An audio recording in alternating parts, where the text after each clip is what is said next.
All right. Good evening, everyone. This is a regularly scheduled meeting of the Montclair Township Planning Board.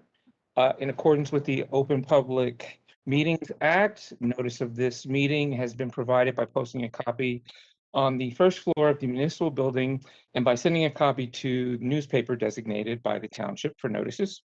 Electronic notice has also been provided by posting a copy of the meeting notice along with access instructions on the township website and also on the main access door of the municipal building.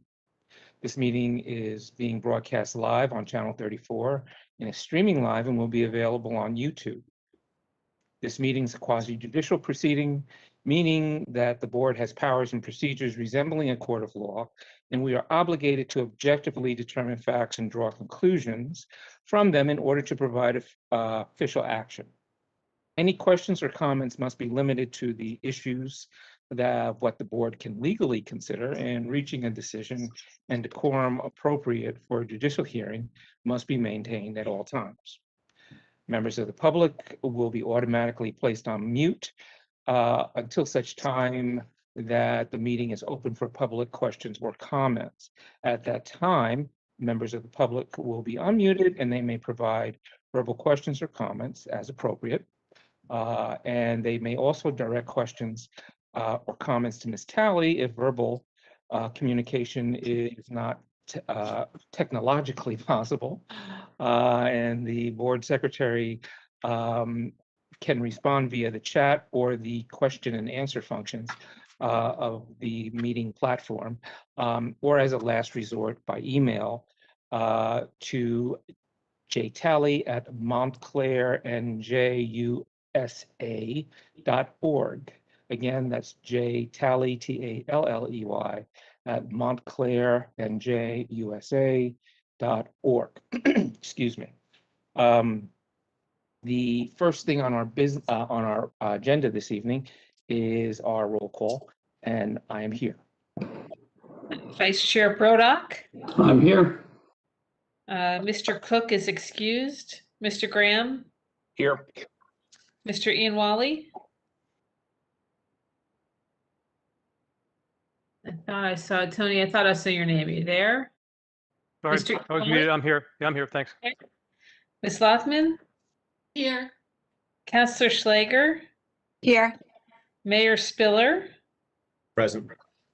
Ms. Willis. Present. Mr. Gilmer is excused, and Mr. Jacobson. I'm here. Okay. All right. We have minutes from our July 12th meeting. All right, I have amended minutes were sent out by Mr. Brodock with a minor change, and I received a minor change, period, added by Mr. Graham, and a spelling correction from Mr. Neese. Are there any other changes to the minutes? Motion to approve the minutes? So moved. Second. Who seconded? That's Keith. Okay.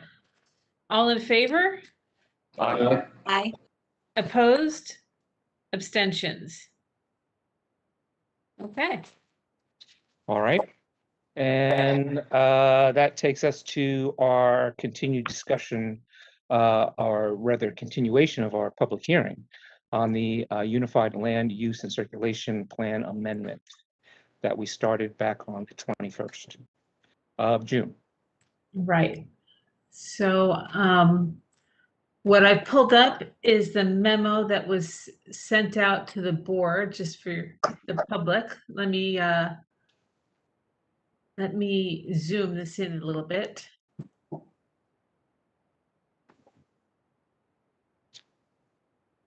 There we go. Okay.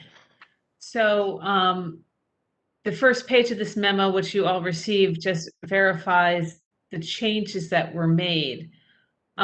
Essentially what I did is in the Watchung Plaza, not the Watchung Plaza area, the Walnut Street area, we went through and made sure that the areas that were delineated matched what was in the master plan. What happened was we had to prepare new maps And in preparing the new map, there was an error in the boundaries for the Walnut Street area, which we corrected.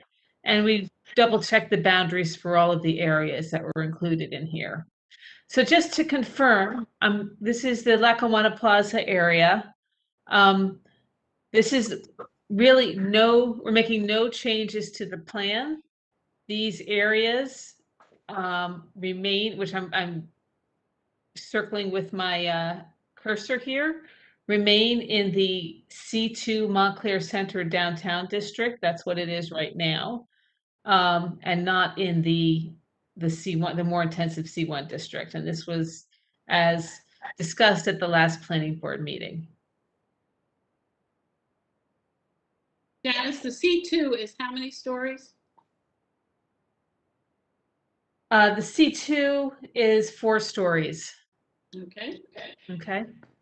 And that was an amendment that was made in 2017 to reduce the height in the C2. Except there were a couple of properties that were excluded from that amendment, correct? No, I thought the Diva Lounge was excluded. no, the Diva Lounge was included in that district. There were some properties, you see where my cursor is right now? Mm-hmm. That is still in the C2 zone, the C2 zone. That was, the issue was those properties were excluded from the C3 district. Okay, the Glenridge Avenue, when we read, you see this red area? That's 3 stories. And we had talked about putting this in the 3 stories back then, but decided to keep it in the same district as Bloomfield Avenue, which in a different amendment to the redevelopment plan, we brought to 4 stories. Okay, so what you're seeing here in red is the Glenridge Avenue. It's Montclair Center Edge, which is 3 stories. This area here, C2, is 4 stories. And then these dark purple areas, the redevelopment areas, are C1. That's where we would permit the 6 stories. Now, the zoning did not, for the 4 stories, was never adopted by the council, but it is still in the master plan. And just said, the question came up, Lackawanna Plaza is part of the C2 district with the 4 stories, but it has a hatched pattern because it's got a designated redevelopment area, even if it doesn't have a redevelopment plan. So it is C2, 4 stories. Yes, it is. And how With about the Grove Street side, the other side? It's the same thing. That's Grove Street there? I can't see it very well. Okay, so That's Grove Street, yeah, they're both 4 stories. right, Okay. right. Would the redevelopment plan alter that in any way? Oh, yeah, the redevelopment plan will establish new zone requirements for that area. But again, it's supposed to be consistent with the master plan. And that's what the planning board's policy was to put that in a 4-story zone. So the master, it's confusing to me and maybe other people as well. So if it's in a redevelopment zone, then the height of the buildings can change depending on what, the give and take when you negotiate a redevelopment plan. But right now, they're 4 stories. Right, there's no redevelopment plan for that. What the plan is for 4 stories pursuant to the C2 zone, but it is a designated area in need of redevelopment. That's what the hatched pattern shows. But Janice, at one point there was a redevelopment plan, but the developer chose not to accept the redevelopment plan and to build as of right. So does that mean that redevelopment? The redevelopment plan was never adopted. We never came to there was agreement. We never came to agreement on the redevelopment plan. Yeah, I mean, I think this is interesting history for the new people on the board as well, who may not know the background here. But just to restate, as of now, Lackawanna Plaza is 4 stories. Right. Okay. But it's negotiable. Not yet. No. Not yet. Okay. When you do a redevelopment plan, then you establish very specific goals and objectives, and you can craft the zoning to address those. But the policy, the general policy in our plan is for 4 stories. Okay, It doesn't mean that the redevelopment plan will necessarily approve a negotiated variation from that 4 stories, Right. if one ever came to pass. And it doesn't have to come to pass, as we've seen, that there's, anybody who owns that property can also develop it pursuant to current zoning, if they wish. I did get a comment from Miss Willis, which I believe should have been in your packet. She said, she suggests that on page 75, which should be right here, paragraph 4, the final sentence shall be changed to say, key to the plan, key to the plan is preserving the historic Lackawanna train station and site and providing a state-of-the-art supermarket. That was the one change that she recommended to this sentence right here. I don't know how the rest of the board feels about amending that sentence. I'm supportive of that change. I'm not. Who said not? Was that Jeff? Mhm. Yeah. Okay.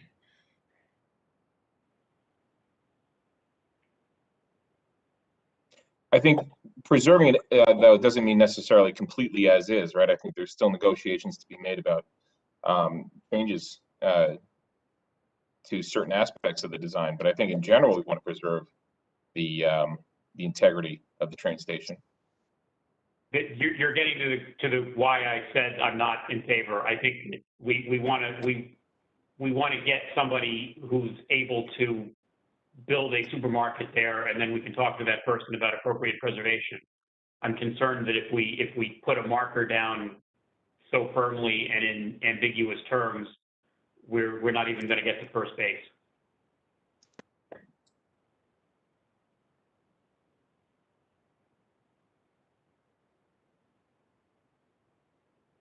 How about something like key to Don't the you think plan? it's sufficiently? Go ahead. Oh, sorry. Is that Carmel? I was going to say, though, isn't the language Ms. Willis proposed sufficiently ambiguous where one can understand that they can't, this is not a tear down, this is not a situation where you can drastically alter the train station, but the supermarket is a priority. I don't know. I think it does its job the way Ms. Willis proposed the language. Okay, I'd like to comment. I'm not quite sure what you said, Mike. That's why I'm not sure. I think I'm not opposed to editing the phraseology, but in the original statement, there is no mention of preserving the train station, only of the supermarket. And I know that that is a historic site, and that is one of the main goals of finding how to renovate it. So I didn't like the fact that it was not stated. Most certainly, it doesn't mean that there is absolutely nothing that can be done with the site, but it cannot destroy the basic preservation goal of it. So if you would like to recommend some softer wording, I'd be happy to consider it. But that is the intent of adding that, because it was the issue of preservation was never in the statement at all, and I believe that it definitely should be there. So I'm willing to accept some edits, but that my goal is to make sure that we do not proceed and eliminate the fact that we are concerned about the preservation issue. Can I offer some suggested language? How about key to the plan is balancing preservation of the historic Lackawanna train station with creation of a new state-of-the-art supermarket. I like that. I think that does a great job. Yeah, I could accept that. Yeah. I think you're hedging. I think part of the problem that we had when the Lackawanna plan was put forward was that from the get-go, we did not state that it is of utmost importance that we maintain the historical integrity of the Lackawanna Plaza train station as it is now. And that's what caused all the 18 months, or part of it caused all the 18 months of going back and forth on, what was important in the train station, what wasn't, what could be taken away, what couldn't. We just need to make an affirmative statement that the historical integrity of the Lackawanna train station is key to this development plan. But Carmel, Now, if just I to can- clarify, you're not looking to completely, I'm sorry, I apologize, but you're not looking to completely shut down any change whatsoever to the train station, correct? I think we need to make a very strong statement that that is of utmost importance. Oh, Carmel, Just make that this statement this, doesn't- can I, if, you know, that's the crux of what this discussion here is on. What does that mean? Maintain the integrity? Because maintaining the integrity, clearly to a certain contingency of the community is one thing, and to another contingency, it's something else. So if we're going to make a statement like that, we really need to be clearer as to exactly what that means. If you're going to phrase it that way, because maintaining the integrity in and of itself is a vague statement. Does that mean no change? Does that mean, you know, strictly preserving all of the elements that are there? Does, you know, if we're going to take it that far, you know, that statement again will just cause argument down the line. It doesn't solve the problem.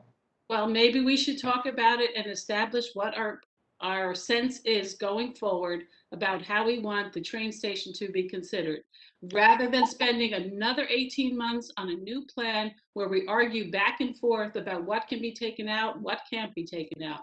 How should the streetscape look? Should there be a massive parking lot that destroys the view of the Pig and Prince and the train jets?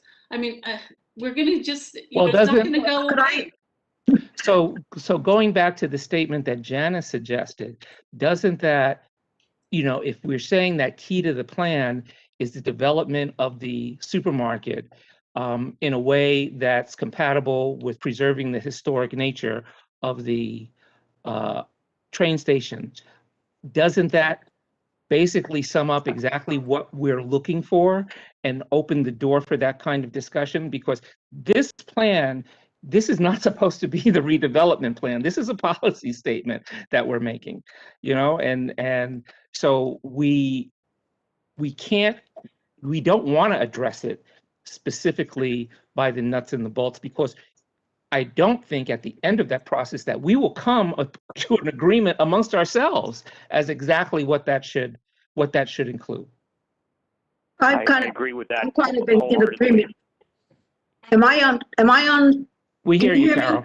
Oh, We hear okay. you, Carol. I said I'm in agreement with that. I think that Janice's statement was very helpful, because the new plan is not even before us yet, and I think that basically, as long as we have a commitment to the redevelopment that is compatible with maintaining the major features of the station. We do have the Historic Preservation Committee, which has already had a chance to respond and react, and I think they would probably respond and react to any new plan that was presented to us. So I don't think we can put the wording here completely as to what that plan is going to be, but I do like the fact that we must state it just as clearly as we're looking for a supermarket, that it is equally important that we do not abandon the historic preservation issue. And I'm here to tell you, if Carol and I are agreeing on that language, we ought to adopt it in a hurry, because we're not going to get any further than that, and keep that consensus going. So I think I want to second John's comments and say let's make that change as Janice suggested it, because I think that conveys about as much consensus as we're going to be able to reach until there's a plan in front of us to review.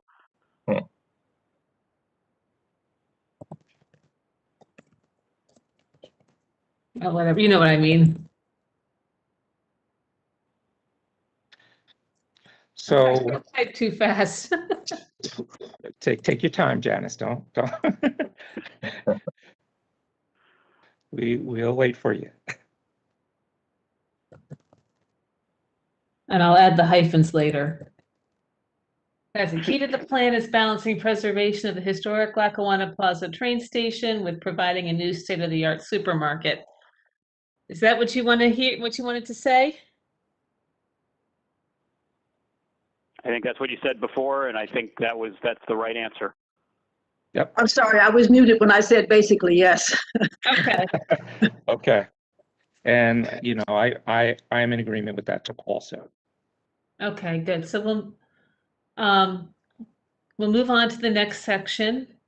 By the way, we will open this up. I know there's members of the public who do have comments, and we'll open it up later. I don't know why this is not coming up on my screen. But what I sent you shows, you should have a map showing the zoning revisions to Watchung Plaza. Basically, the changes that are on the map and that are on our website show the publicly owned lands in blue. We did that for Watchung Plaza. We did that for Upper Montclair. And I think those were the only other changes that we made to this, plus correcting the boundaries of the Walnut Street area, which is in this area in the version of the map that you have in front of you. I'm not able to open it up on my computer. As you can see, I don't know what happened here. I did something to it. I'll try opening it up again.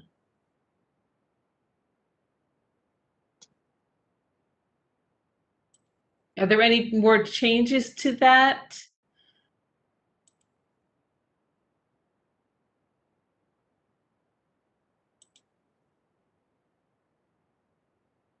Oh, that's not it.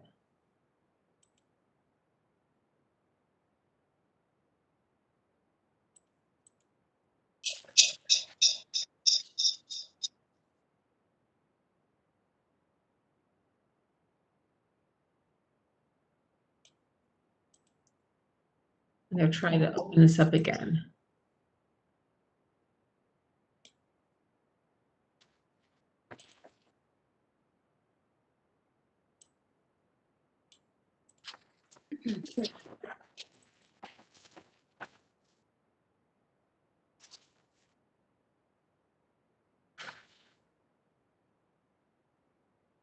Is this it?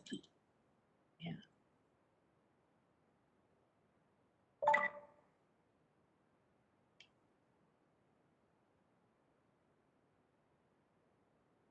Okay, this works.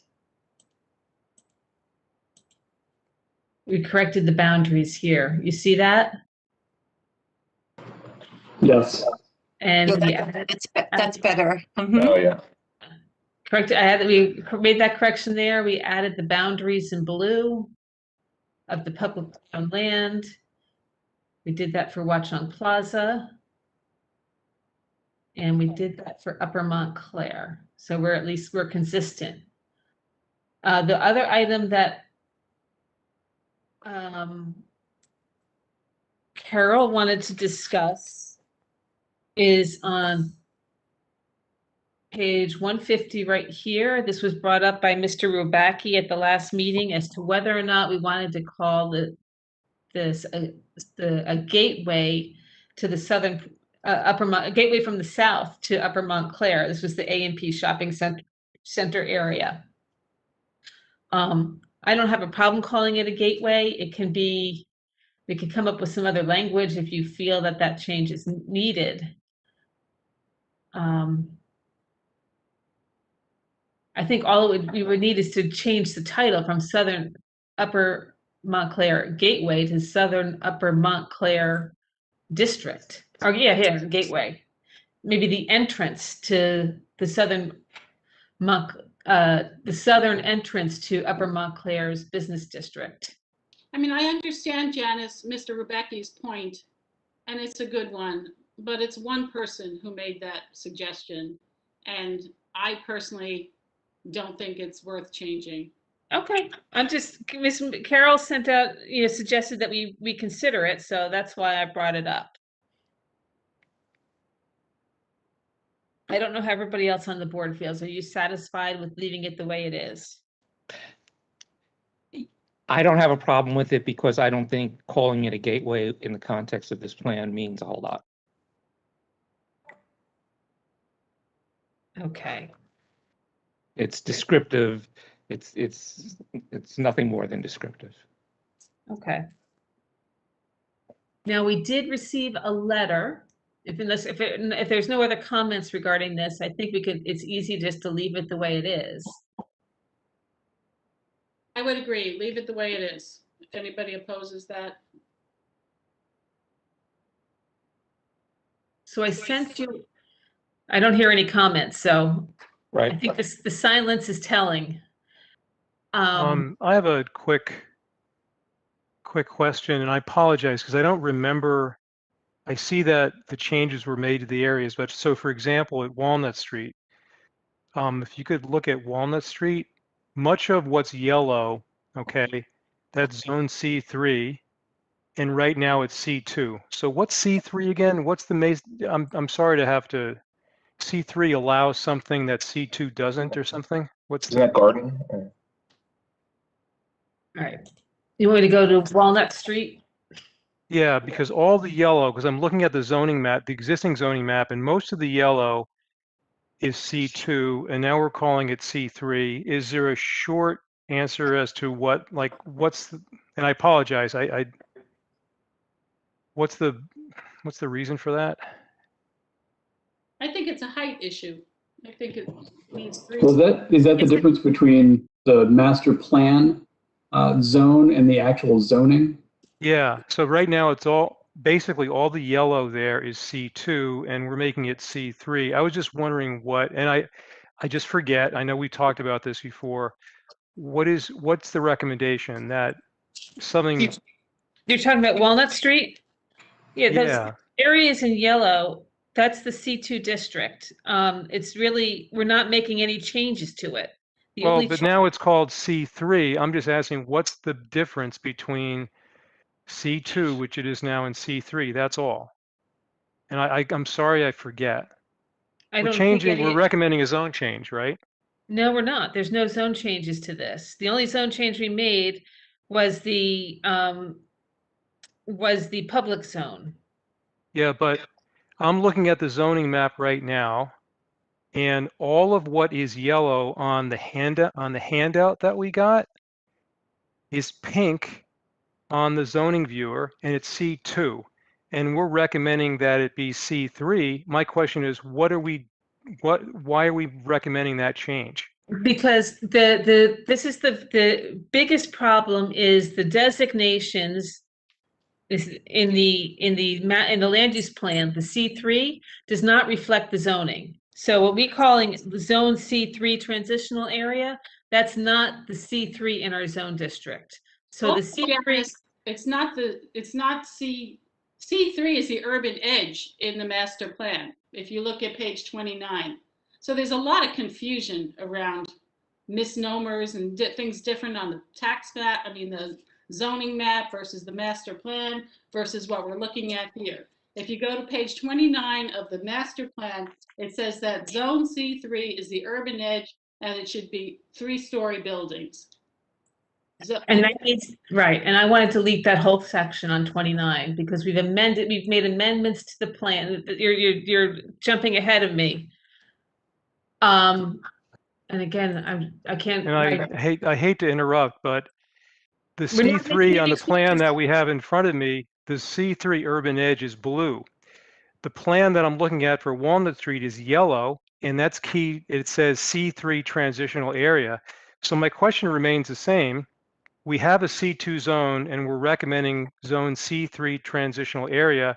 My question is, what's the difference between what is zone now and what we're proposing? I just want to know what we're proposing. We're not making any changes. There are no changes. It's actually zone C2. On the zoning map, it's C2. Okay. Correct. But on the document that we got, we got this document. You see all the yellow there? That is not the zoning. That is the land use district. Okay, so it's a C3 in the land use plan, which does not mean it's not a zone district. That's a land use district. Oh, okay. So that's a land use district. So what's the difference between the land use district and a zoning district? They're completely different. So I know, but what's the difference? C3, if you look in the master plan, this is what they were when they did this back in 2014. They were trying to do the, what do they call it? I forgot. Transit villages, transit It villages. wasn't, no, it wasn't transit villages. It was a type of urban design where you have these different tiers, C1, C2, C3, C4, tier 1, tier 2, and really that's how the nomenclature ended up in the master plan, which is not reflective of our zone district. So you have to remove the two. Zone C3 transitional area, and if you go through the discussion on the Walnut Street plan in that Mhm. section of the master plan, it explains what it is. Okay. How that's interpreted is in the C2 zone district. So you have land use districts which do not match the names of the zone districts. Then what is the intent of the master plan, no matter what you call it? Is the master plan saying that everything is in C2 now in the zone is okay, or what changes is it recommending? I'm just trying to figure out where I need to vote on this. Well, So we're not we making say- any changes to it. That's the What? thing. We're not making any changes to Walnut Street. We've been talking about this for months. There's no changes to the boundaries in Walnut Street. Okay, What we added here, the only change we made here was we identified the publicly owned lands. So I think you're making it more complicated.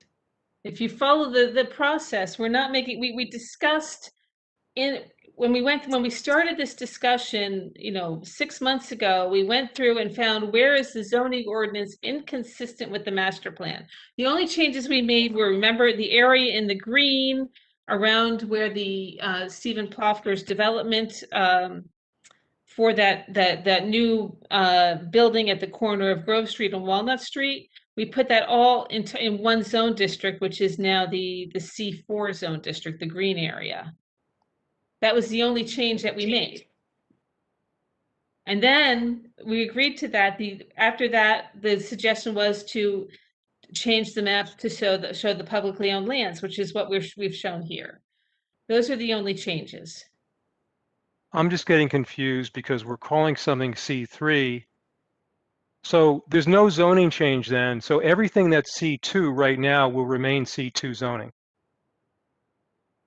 Let me see if I can- All the stuff that's in yellow on the Walnut Street plan, where it says it's C3, the C3 only applies to the master plan, and the master plan is not showing there, all that yellow. You see, it says zone C3. That is actually zone C3 transitional area. That's actually that's the land use district.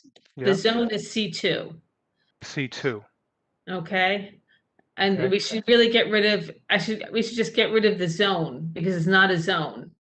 That's what I was trying to figure out. So there's no zoning change, that's no dimensional changes. So whatever you can build in C2 is unchanged by adopting this in the master plan, what I see right now. Right, I'll just get rid of the C3 urban zone, which should get rid of the term zone here and get rid of the term zone here because it's not a zone district. Okay, thank you. Okay, that'll probably explain it. The other thing is, if you look at, once again, page 29, it describes the transitional area as C5, not C3. Right, so that's why, Carmel, Typo too, right?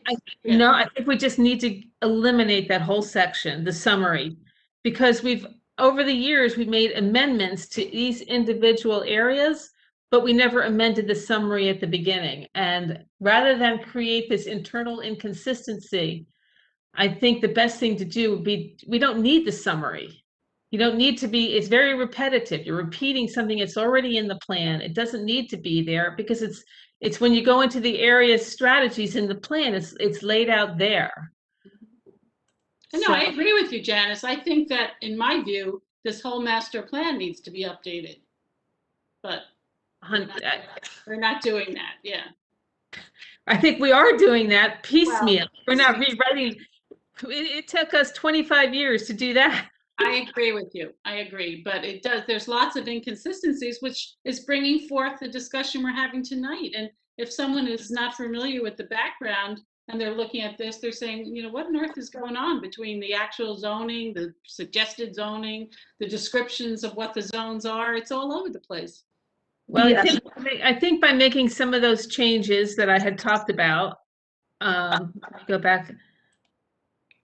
Thought I had the master plan open, but I I can't. would like to support what Carmel just said. I think it's very confusing, not only to us, but to the public, to have so much language confusion between the zonings and the master plan and the various amendments that have never been actually acted upon and are not incorporated into the one document, so that the public has to look in several places to find the answer to a question and then wind up somewhat confused.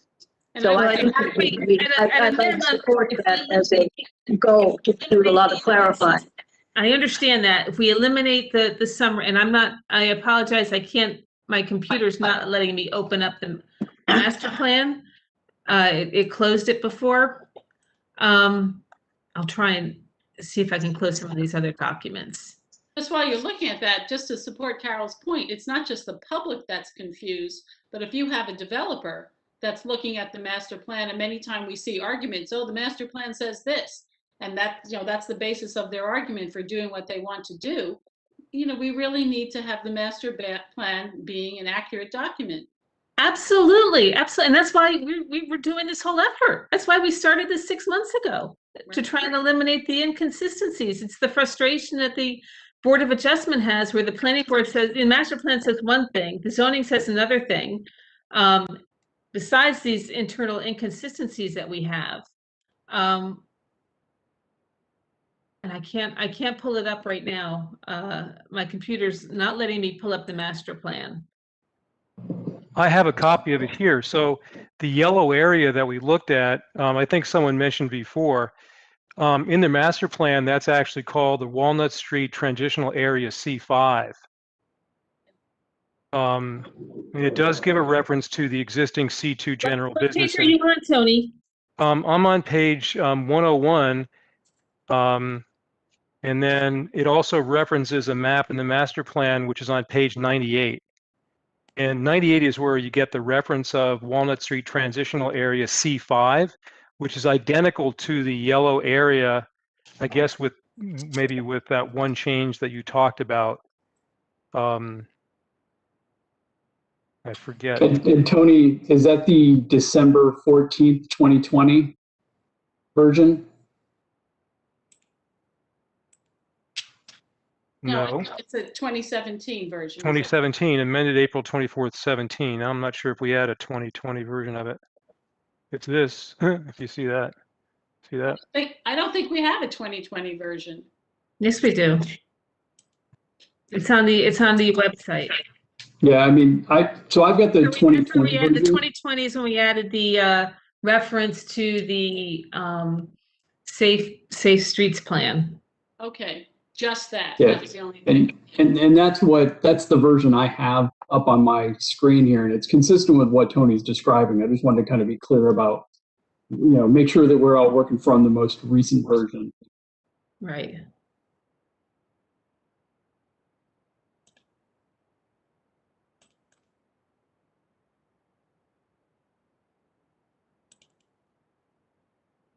I'm trying to pull up finding another means to pull up the master plan from the website.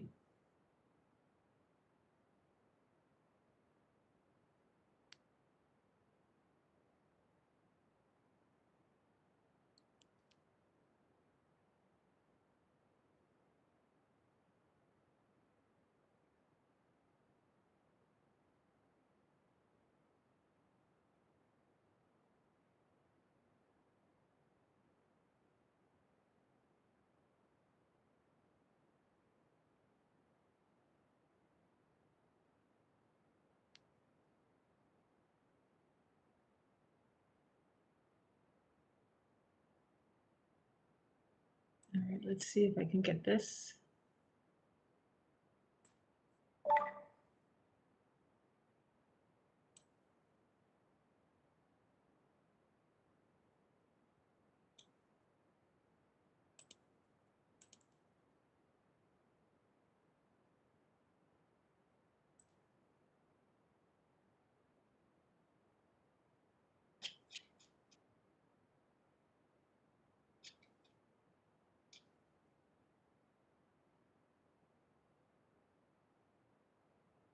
Okay. That's it. All right. So what we need, this area in yellow is transitional area 5. And you know what? I think in the memo that I sent you, it says transitional area, it says C3. We'll just say transitional area C5 to be, I don't know how that, it got changed to C3. And the green area should be C4. And this whole blue area, there is no such thing as an urban edge here.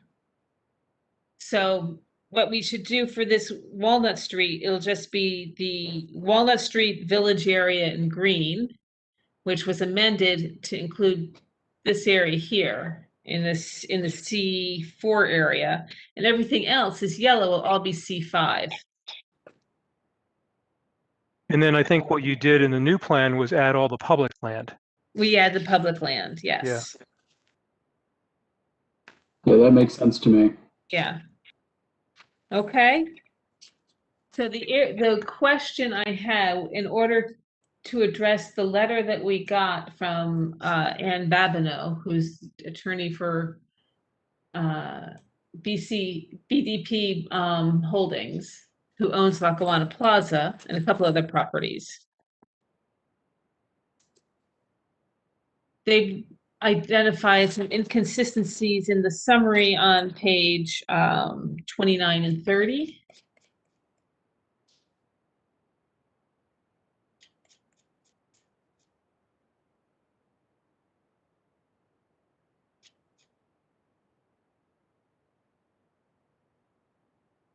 Here we go. This is the map, which has changed. This map was never amended with all the amendments that we've made over the years on Glenridge Avenue and all these other areas. I think we just need to eliminate this map and eliminate this whole section because it's repetitive. And you just go right from the discussion here, which the recommendations is to amend the enact land use regulations that promote sustainable development patterns. You don't need to have a summary of the changes here because you'll go into those changes in each individual district in the following pages. All right, so the other issue that they just wanted some clarification on what the proposal was for Lackawanna Plaza, which, as you all know, we put Lackawanna Plaza in the 4-story zone when we changed the recommendation along Bloomfield Avenue. Janice, those definitions though are helpful. Like, is there just a way to update the definitions of the various zones? You want a summary of the? You just go back to the land use districts you're looking to erase. Can we just take a look at that real quick? It's hard to see on my screen, but what's the section you wanted to delete? Can we just take a look at that quickly? This is what it's. I think Janice's point is that when you go to each different area within the township, Upper Montclair, Walnut Street, they repeat kind of those ideas. Oh, agreed. But isn't it useful to have a key or to have a, some type of, it almost acts like a table of contents in a way, or an index. But you know what? We have C1. It's not as simple as it sounds here. C2, if you go through what we presented before for the Montclair Town Center, we have C1, which is the six stories. Then we have C2, which is 4 stories. Okay. Okay. Yep. And then C3, which is 3 stories. Yeah, maybe it would just be easy. We could just change this C2 to 6 stories here. I mean, to 4 stories.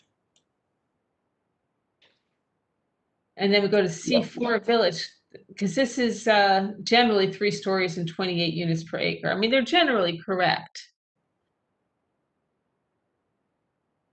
Yeah, I mean, I find it helpful to have a place where you can, Control F and now you have all the various definitions in front of you. I don't know. I think it's a useful tool. I agree. The more information, the better. I don't understand why we would take out more.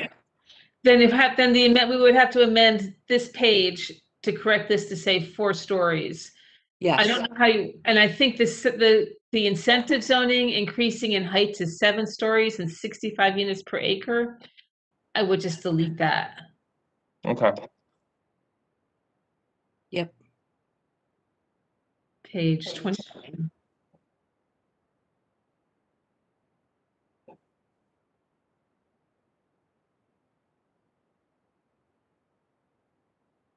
Okay.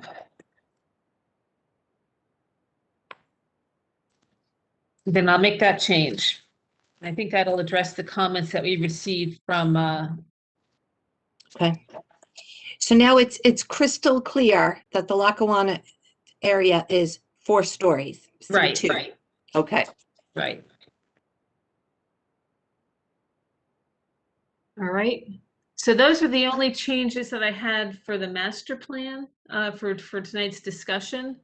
I think we have some members of the public who want to make comments. Are you, John, are we ready to open it up to the public? Does the board have any other comments? If not, then we are. Okay.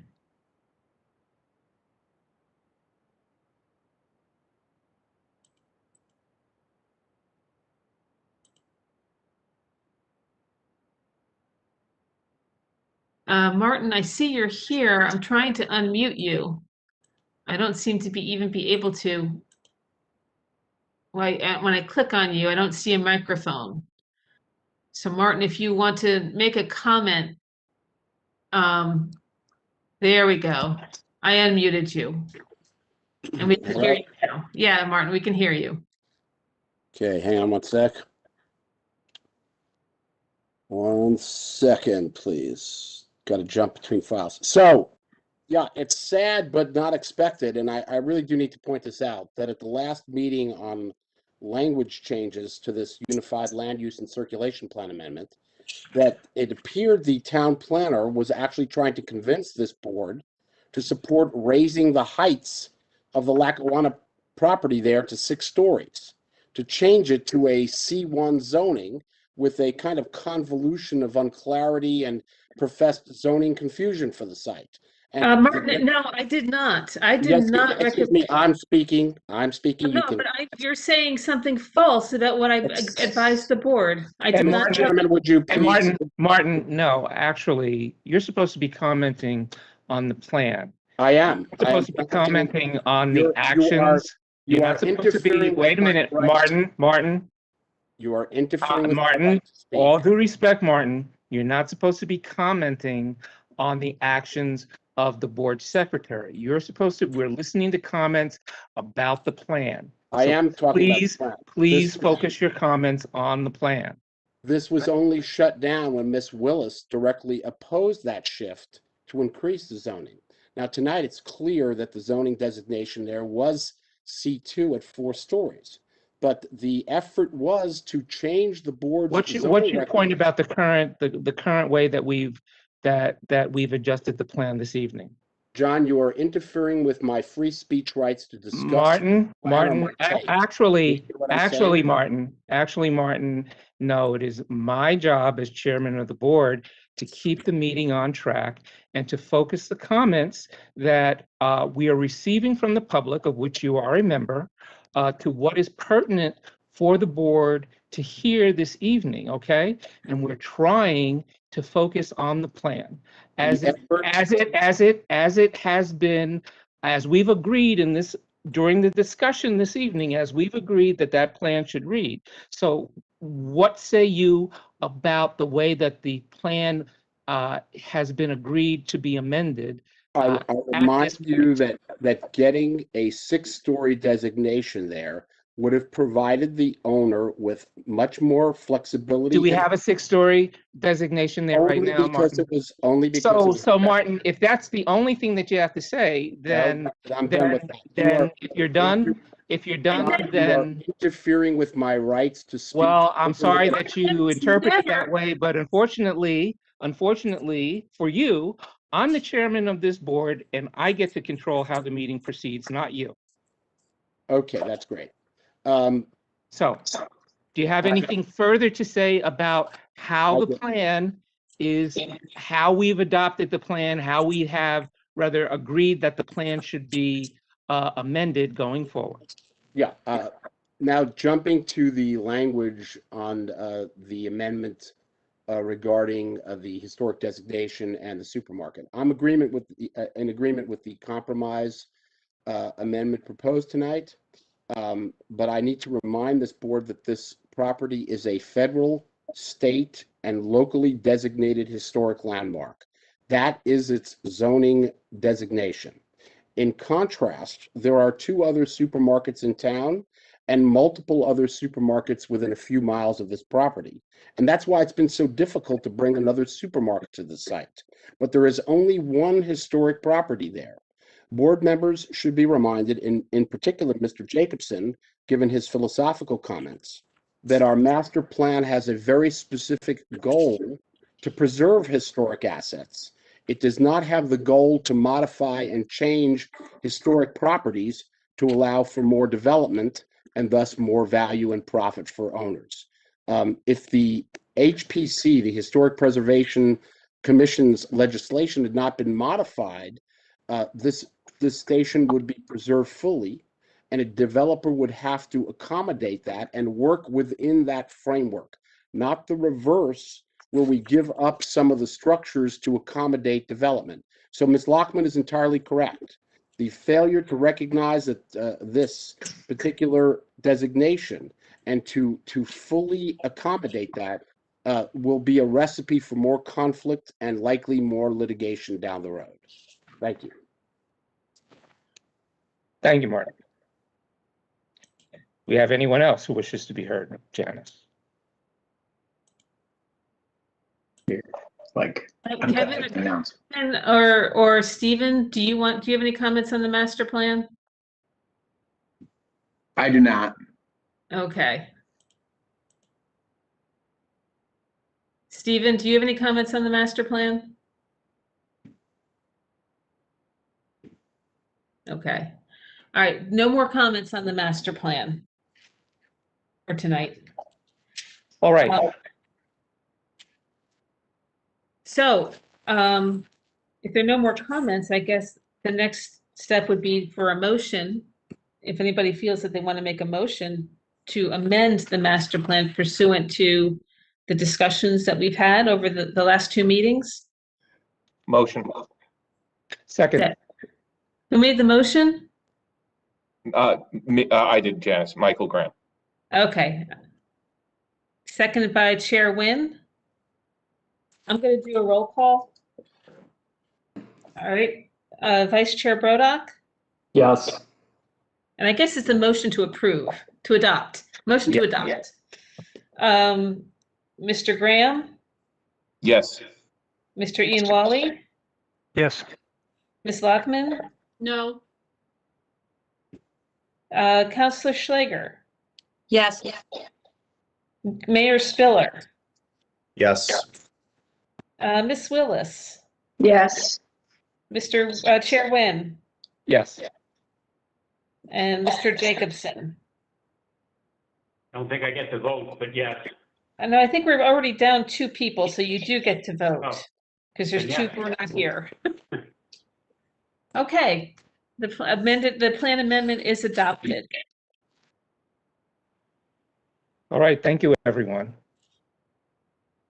Next on our agenda is the application for Total Image Solutions. You know, 15 Bloomfield Avenue. I don't see anybody here from Total Image Solutions. I think I had given them all the information. This is really just a change in a variance for a canopy sign. But if there's nobody here, and I don't see anybody here for this application, I think we'll have to not withdraw this application, but It would be unusual, Janice, for the applicant not to appear. Any ideas as to why? I didn't send out a reminder to them today. I had sent it out to, it was a sign company across the country. I sent it to them, all the information for this meeting about 2 weeks ago. And they did their notice, but they're not here. They did do the notice, they did do the notice for this evening. Yes. Do you know who did the notice? Was it the sign company or was it the applicant itself? Because it's not represented by counsel based on their. No, it's the applicant. Let's just, I'll have them redo it because you know what? I don't see the notice here. Normally, I usually put it in the file, so. I will just set this for another, they'll have to renotice and do it at a different evening. We won't give them a default lose by virtue of the fact that they didn't show up. Yeah, yeah. And we'll give them the opportunity to correct this. Right, okay. So that matter will be scheduled for a different hearing date. And more to come on that. Yeah. So that takes us to the application, which is actually a conceptual review, I believe, of Seymour Street Associates. Okay, and that is Kevin. And Kevin, I made you a panelist for your application. Are you there?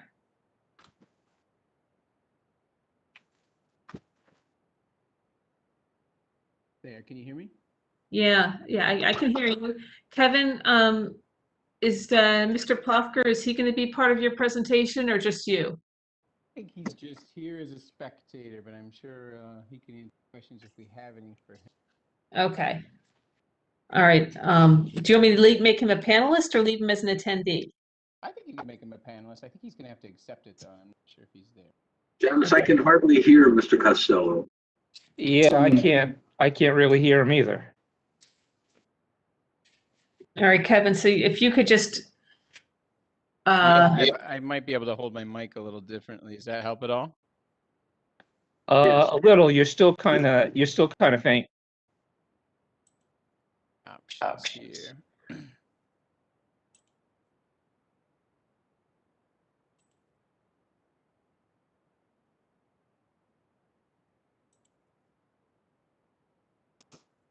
You know, we can turn our volume up on our computers. That helps. That's what I've done. It helps hearing people. I'm using my wife's computer. She's going to get me a very nerdy looking headset she uses, and she insists that'll work. It's bad form, Mr. Costello, to blame it on your wife's computer, okay? How do I do this here?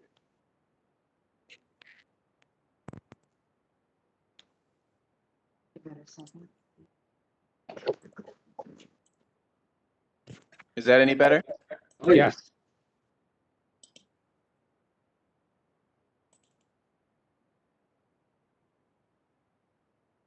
But now you're muted if you're talking. All right, I'm here. Okay. So, yeah, I think, yeah, Janice has got the plan here. So this is a project I think the board is probably familiar with, but there was some good history in the planning report. 695 Bloomfield Avenue. We came in a number of years ago to get approval for an additional story. We were using the zoning, something we've done a few times where it's a C1 zone. We can add up to 15% square footage to the building without increasing parking. We have an existing 16 car parking lot back there. We've just been, the neighborhood is fairly parking challenged. I mean, Montclair in general, I think we all know has some parking issues, but street parking is very difficult over there. There's a lot of residential tenants over there. There's also some service businesses. There's right across the street, there's a physical therapist, there's a dry cleaner. So even though this is a tiny little lot in a not a very big building, I have a full-time parking attendant at this property, just because if I don't, every spot is taken. People are running around to different retail businesses on Bloomfield Avenue or running into those service businesses. So it's been a struggle for tenants. It was a requirement of our resolution that we get a couple of off-site parking spaces. We have had our tenants, required our tenants to do that. They rent spaces from the Montclair Art Museum. This definitely works, but it's not ideal, especially if there's two medical tenants in there and asking them to have, especially it's a OBGYN and a pediatrics practice, having expectant mothers and new mothers walk across the street is difficult. So we give them kind of spots. It's just in general, I need more spaces than I have. Spaces are assigned in leases, and we do our best to kind of accommodate whoever we can. But so we've looked into what our options are. It's very limited what I could kind of rent in the area. There's some residential lots immediately adjacent. We have tried to do deals with those residential lots to try to, use some spaces during the day, and they can use ours at night and stuff. There's just really, those spaces are assigned to different renters by their own management companies, and so they don't have the ability to allow us to do that. Whole Foods is definitely not giving up any spots. So we kind of wanted to come in and see. This is something I've seen it a lot. You see this in Manhattan a lot, these lifts. It's something I've never seen in Montclair and we've never done, but we started to explore the possibility and see if it would work. And so we've been working with Park Plus on what that would look like.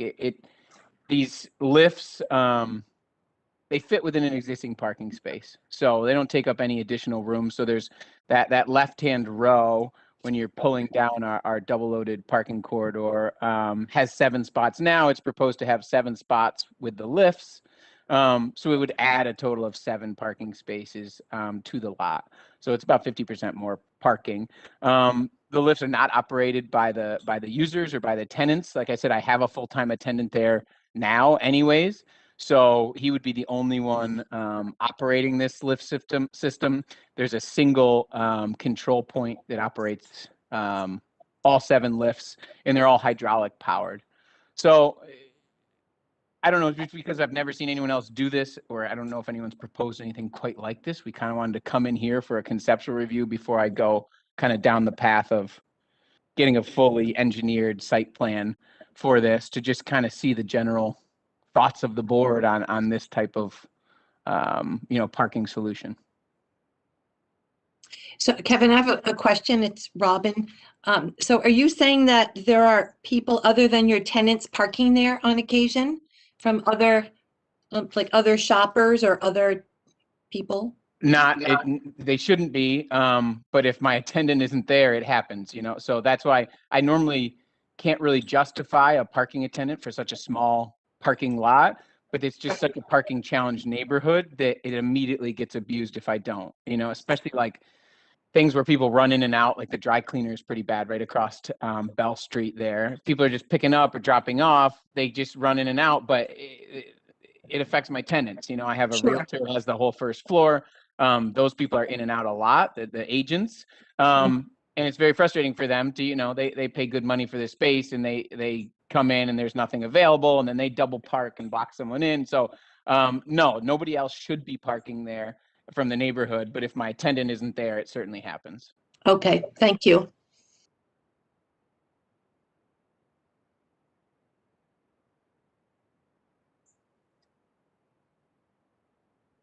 Yeah, why don't you go through some of the other slides? I was just curious, Kevin,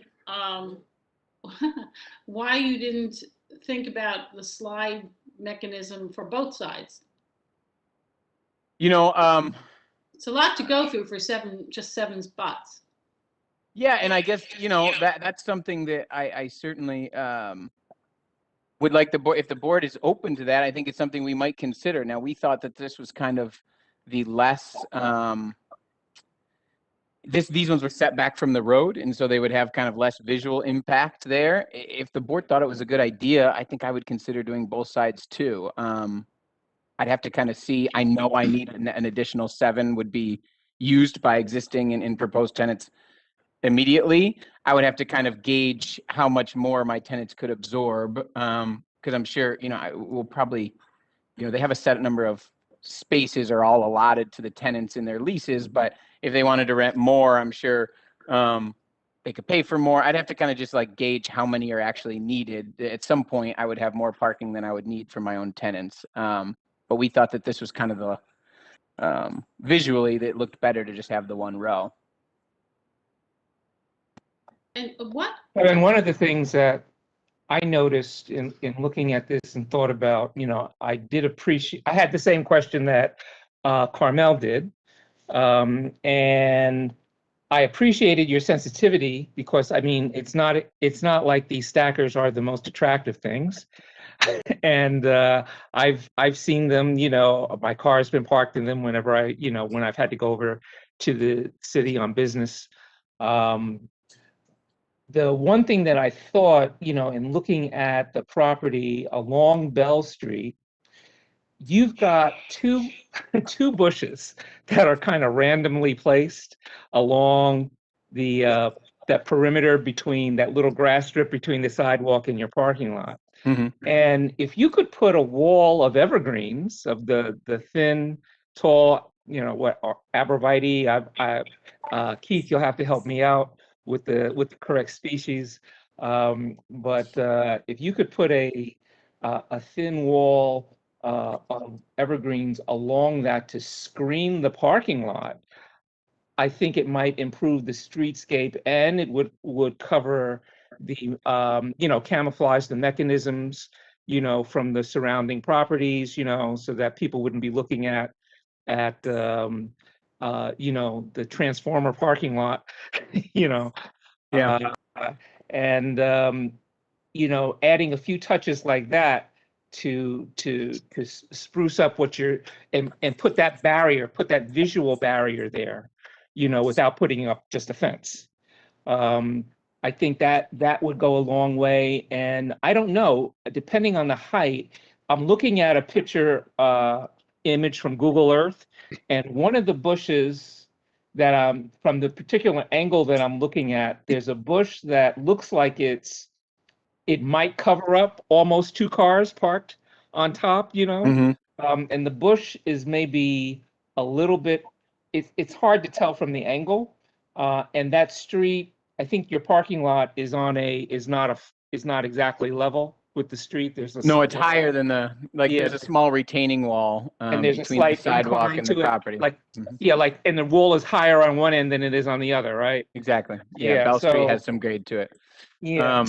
You might be able to cover up 2 lines if you needed to across there.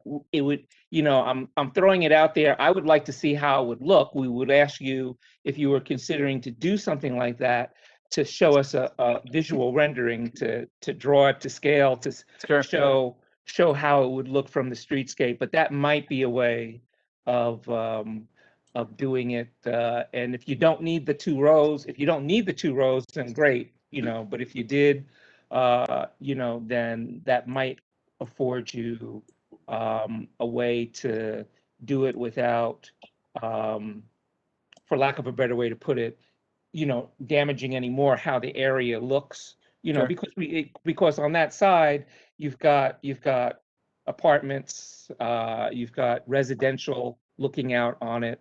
And so you don't, it looks okay now, but there's kind of like that used car lot look, a little bit with it. And we understand that that's there with parking, but if we can minimize that, and where we can minimize that in town, we like to do that.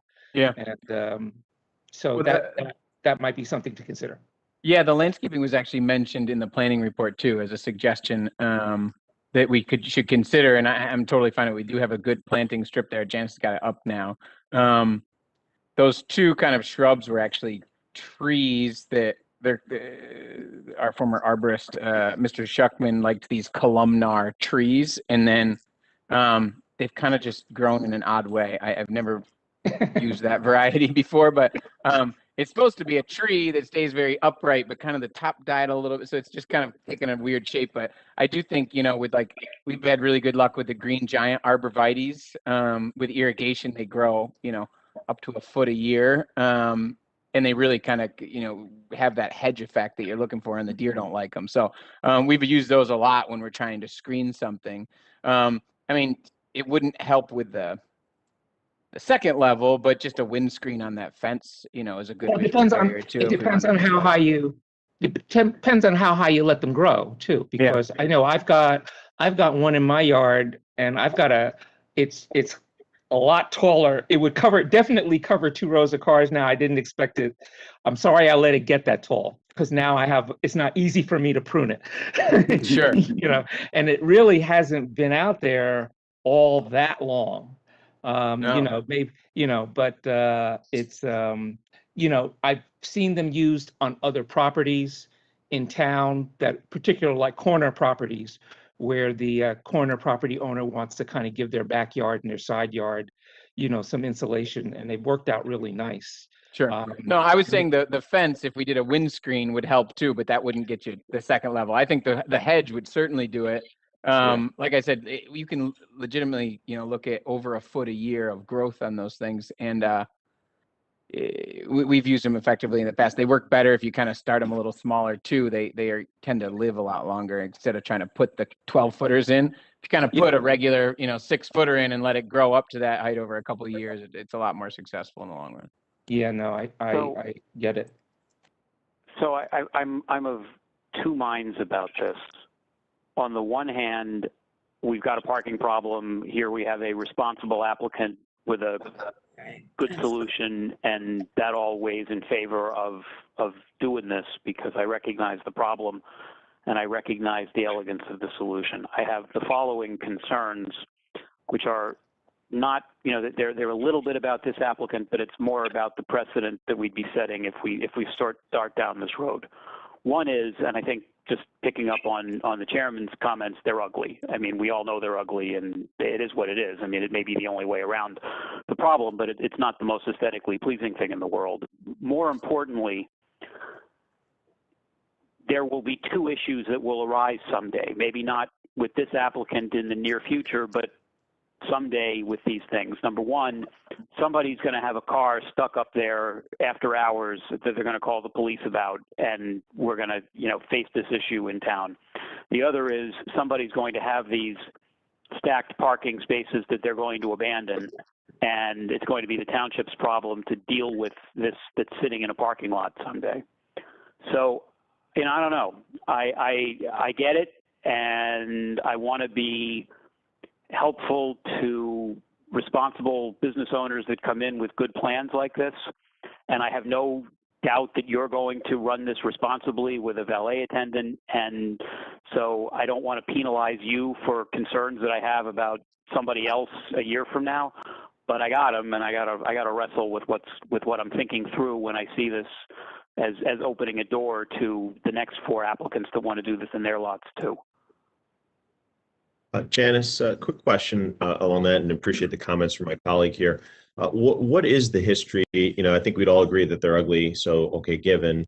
But what is the dynamic around parking in terms of what the need was? Why, and again, maybe those who have served here longer will know this, and I give deference, but how is it that we're hearing of a parking issue again now afterwards? This was something that was considered previously. This seems to be a change. What's the history around this, Janice, as to why we're seeing this again now? Absolutely. Well, the history was, when this originally came to the planning board, there was a parking variance granted because of the addition that was on the top of the building.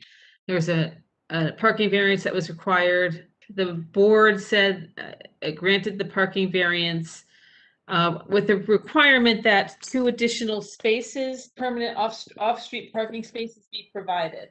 They then went to the Board of Adjustment and got use variances for a realtor's office and for a medical office use, which increased the parking demand. So over time, you know, the uses that are permitted on this property are generally have high parking requirements, higher parking demand than what was anticipated. So that's kind of created the background as to where we are today on this site. So originally, when you're talking about those 2 street spaces or 2 other spaces that were required, that didn't anticipate the tenants or the usage that is being used now? Right, that did not include the realtor use or the medical office use. So how did it, or how does it switch to those 2 uses? It was those were separate applications to the Board of Adjustment, as I recall.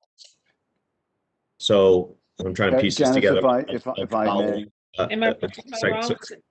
So am I following correct in that? So it comes to, previous planning board, approve it with 2 extra spaces, goes to a different board, approved for different uses, which require much more spaces, and now back to the planning board to put the stackers in, which we agree make up for the usage that was shifted and approved at a different board. That's correct. I attached copies of all the resolutions for this application to the board, which includes the use variance in 2019. Started in 2013 for for Prudential at that point. Okay, so Mr. Mayor and Janice, if I could clarify for a sec. Sure.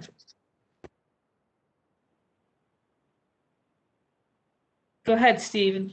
In my understanding, both the realtor and medical Steve, are could you, permitted.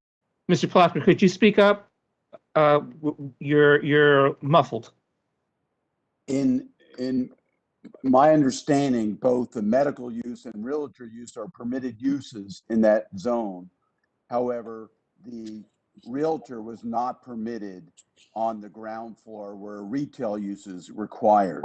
And the use variance was to permit the realtor to occupy the ground floor and not a retail establishment. That's correct.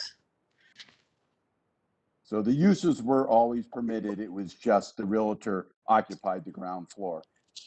I don't remember ever getting a variance for the medical use because I think it was already an approved use. It's a use permitted in the zone, but clearly no parking variance was required because under the C1 zone, when you change the use to a more intensive use, a parking variance is not required. So you brought these tenants in which had higher parking needs than a typical office tenant. Is how it happened, because this used to be the Luna Stage. Which one could argue had a much higher parking demand than the tenants. And one might also argue that a retail establishment may have more parking than a realtor. But, there used to be more available street parking than there is now. And our tenants are just challenged. Bloomfield Avenue has gotten really busy. There's no crosswalk in that location. So the Montclair Art Museum has spaces we can rent, but it's a challenge for people to cross the street in that particular location without going all the way up to North Mountain Avenue or all the way east to the light to cross the street. I think the issue is you did expand the office space. That was part of the original application without providing any additional parking. Well, we expanded the building. There wasn't office space in the building at the time of the application. It was formerly a theater building. Right. We're just, the reason we're here conceptually is we're just looking to see if this is an option. We admit that there is a parking issue, not just for us, but for everyone else. And if this is a solution, then we'll come before the board with a more formal application. If the board thinks that it's not a good solution, then we'll keep exploring other alternatives, whatever they may be. Would there be any possibility with shared parking with the Belclair, with residents leaving during the day? Just wondering if that's crossed your mind. It's crossed our minds on a weekly basis as we sit there looking at the parking lot next to us which is maybe 30% at most occupied during the daytime hours. But we've really had we've gotten no traction from the owners of that building on that proposal. So Yes, the Belclair that would be our first choice. Yeah, and the Belclair is, I deal with a management company. They assign those spots to tenants, and so according to them, they're not really theirs to give away because their tenants have 24-hour use of them. So they've passed along to their tenants if anybody wants to make an agreement with a neighbor. But we've had no takers on that yet, and during COVID, that lot was fairly full because people were working from home more. But before that, the lot was completely empty. But so far, we've had no one that has taken us up on that. Do you know who's parking on Bell Street here? Because every time I come here, every on-street parking space is filled. I don't know who that is, but I agree with you. I can never find it. You can only park on the one side of Bell Street, and they are completely full at all times. I was wondering if perhaps it's the physical therapy place on the corner, which is really very problematic if you're dropping somebody off who needs physical therapy and is having trouble walking. There's really no place even to pull over except the Belclair lot, which is what I've been doing with a friend of mine who I've been taking to physical therapy there. It's a problematic corner. You tend to pull into the corner and then cars whiz around you. Yeah. And I wouldn't, they do have a small lot. That building has the dry cleaner and the physical therapist in the back. They do have a small lot. Here. But I know and I know Belclair's administrative staff also parks in that lot. So I think between them, there's just not enough in that little lot for those uses. I wouldn't be surprised if it's physical therapist, because like I said, if my attendant is late or he doesn't show up or something, those are the people that are kind of sneaking into our lot and hoping they can get away with, a 40-minute session or an hour session in there. So I would think that a lot of it, but you're right, Janice, there's almost never a parking space available on that side of Bell Street. So that parking, there are no meters there, and there's no 2-hour parking only or it's all day parking. Yeah. And don't forget that Whole Foods does not permit their employees to park in their parking lot. Huh. Also, It used interesting- to be, and by the way, when we it's- submitted the application years ago, it wasn't as bad. There was clearly much more parking. I don't know if a crosswalk across Bloomfield Avenue would be a possibility, especially if there was a light there, because the art museum is happy to rent us daytime spaces, and we're happy to take them, but it's especially cars coming down that hill travel at a high rate of speed, and it's unsafe for pedestrians to be crossing mid-block. But there's a crosswalk right here at Bell Street, right in front of your building. Yeah, I know, but the pedestrians to go all the way to the art museum, which you can see up the hill. It's just, I think it's less about, that they can't cross there, more about it's just far away.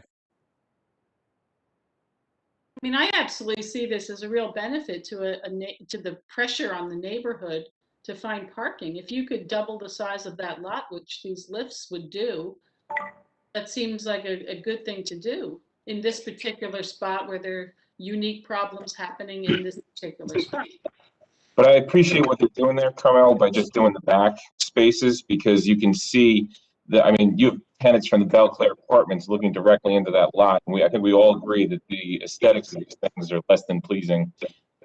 Adding 17 of these spaces as opposed to 7, it's a very aggressive move. I respect what they did there, just doing the 7.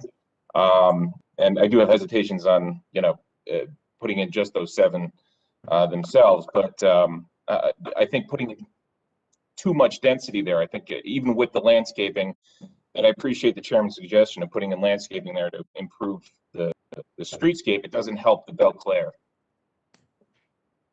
And I would offer, along those lines, and just, harping back to looking at a New York City with those lifters, they are unsightly, and that's an understatement. And I think it does change the character. You're not coming back from that. But I will say, it seems like there are some other tools and opportunities to explore in terms of, I think the councilwoman and others noted it, in terms of what the parking limitations are in the area. Maybe this is something where if there, that is the purpose a lot of times of meters, so allow for turnover. It's the purpose of parking limitations on a street. It's to ensure that you have the turnover.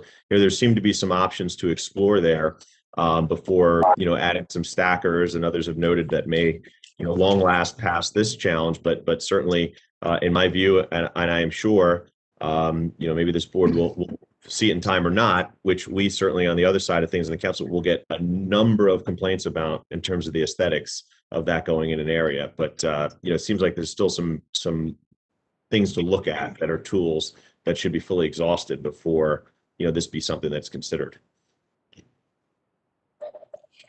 Kevin, I have a question about backup. So when the second level or lifts of the stacker, but people have to wait while it operates. I'm trying to. It's hard to see from this picture if there would be a backup of cars waiting to get up and down in the stacker, and if they would fall over onto the sidewalk, like waiting. It's hard to tell. Do you? Yeah, I mean, I think if we go to Janice, could you bring up that the site plan that shows the stackers again? Mm-hmm. The other thing is, what happens is we have other properties that have a full-time parking attendant, and the attendants just get to know the tenants really well, and they know who's there all day, and they know who needs to get out, and they know, there are certain people, a receptionist who might be there all day long and come one time and then leave at the end of the day, versus an agent who's going to be in and out all the time. So I think obviously he would get it pretty quickly who should go on the top of the lift and who should go on the bottom. So I don't think you're going to have a ton of up and down all day long with these stackers. I think you're basically going to take your, you can also group them by tenant. I could give the top spot and the lower spot to the same tenant, and it's who people that are on the same schedule. And then you leave spots that aren't in stackers for the medical client, the patients of the two medical tenants, people that are coming in and out. So I don't see that as being a huge problem. I see what you're saying. There's not a big throat there for the entry to the lot, but I don't think you're going to have a lot. I think once a car is up, it's going to be up, from 8 a.m. to 5 p.m. when that person leaves for the day. So it's not going to be a, over and up and down all day long. Okay. Do you know what the decibel level is for the hydraulics? I tried to get a decibel, like an actual quantifiable number out of the guy today, the parking guy. It's all hydraulics, and so it's about 10 seconds to go from the bottom position to the top position. There's really only noise on the way up. I mean, he couldn't really quantify it with decibels, but I'm sure we could come with more data from his technical team at the full meeting. But he assures me it's really very, very quiet and only a sound on one direction. Kevin, does the car owner put his or her own car on the lift, or does the attendant do that? So the car owner can drive onto the lift, but only the attendant has control of the actual lift and lower capabilities. So there has to be an attendant there. That's why this spot, because I have the attendant there, it was a good, use of this technology. But yeah, that you can pull on it when it's in its down position. It's the same as pulling into a regular parking spot. And is there enough turning radius? Because the drive aisle looks like it's only 21.5 feet wide. Well, right. So I mean, the drive aisle width doesn't change. That's the thing about these lift systems, that they fit in a normal size parking spot. And so the same kind of backup space you have now, you'll have when the lifts are installed as well. So are you saying you allow the tenants to drive into the lifts themselves, or are you saying it's going to be only the valet that moves cars around the lot? No, you can pull on, as a vehicle driver, you can pull on to the lift, but then, you just get out of your car and leave. And then the attendant is the one who operates the actual hydraulics to lift it into the air.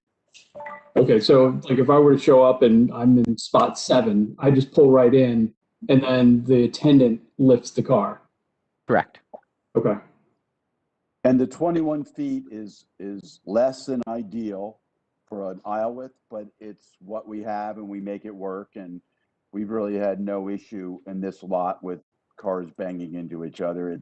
It's pretty much 90% people that use a lot every day and are used to it. And we find with that, and especially with the attendant, we don't have issues. It's not ideal, and I don't want to pretend it is. And if I had more room, I'd be coming to you with a much wider drive aisle, but it's what we have, and it works.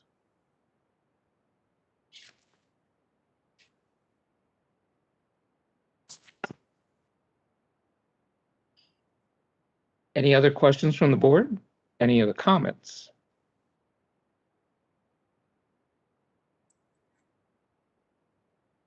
Well, gentlemen, it sounds like you've heard all the feedback that we have to offer. And, you know, that's what you have to work with. Okay. Yeah, not resounding either way. We understand. You've heard the reservations, so you know those are the things that you would have to address coming back to us with a full application. Thank you for your time. Okay, we appreciate it, guys. Sure. Thanks, Janice. Thanks. Thank Mr. you. Mayor. All right, bye-bye. Thank you. I have a question since we're talking about this area, not for the applicant. If you go to Whole Foods, you see that they have a constant trailer that's a storage trailer that has a hum because it's a refrigerated storage, and it hums loudly. And it's right underneath those Belclair apartments. Is that allowed? Has anybody noticed that? I mean, every time I go into the parking lot, I can't believe how loud it is, and it's right next to these residential units. Do we have a noise ordinance, Janice? We rely on the county, a state, there's like a countywide decibel ordinance. Yeah. And it's an electric, it's probably, hopefully it's an electric, it's not a truck. It's a generator. It's a truck generator. Yeah. And it really, next time you go to Whole Foods, pay attention to it. And I mean, I would think it's outrageous for the people who live right next to it. Yeah. It's an extra storage space for their frozen stuff. I don't know how that came about. That was prior to my time here, so. Well, it's not necessarily that it's there on an approved basis either. As often these refrigerated trailers aren't. They just, as the need comes, they park it and they use it. It's not the picture of it. It can be hard to regulate with noise. If they're not supposed to have it there might be a parking, some kind of prohibition. But the town wouldn't react to it unless they got a complaint from the neighbors. I guess And I know that in the past, neighbors have complained in my old life working with Pathmark. I know neighbors complained about things and they called for the appropriate town office called for the supermarket to respond. So they might not be complaining about it, or they might be complaining to store management. Right. Sometimes I think it's renters, and renters sometimes don't complain. Yeah. Yep. Anyway, just thought I'd throw that out there since we're talking about the area. All right. So we do have another matter listed under new business on our agenda, and that's regarding a referral from the council of an ordinance to amend our town regulations. Janice? Right. As you've probably been following in the news, there's been changes at the state legislature and state law making cannabis a permitted use. Municipalities are expanding cannabis use in the state of New Jersey. Municipalities have the opportunity or the option to either opt in to permitting cannabis type uses in their municipality or opt out. Either way, they have to make their decision by August 18th. So the council has been working on a cannabis ordinance and introduced an ordinance at the first July meeting. It was amended at the second July meeting on July 20th. Essentially what the cannabis ordinance does, and it's not attached here. Here we go. The cannabis ordinance permits cannabis type uses in it's in three different sections. One part of the code, which is separate from the zoning code, establishes the different types of cannabis uses, cannabis retailers, cannabis cultivators and producers, and basically explains what those are consistent with what the state law is. So that's in a new chapter called, I believe it's chapter 110, which I also think I sent that to you, even though that's not part of what's you're being asked to review for consistency with the master plan, but just for you to know that it's there. Yeah, it's chapter 110. What you really need to focus on is the amendment to the zoning ordinance, which identifies which zones where a cannabis retailer is permitted and which zone districts a cannabis supplier is permitted. So just going through the proposed zoning ordinance, we do have definitions of what a cannabis supplier is.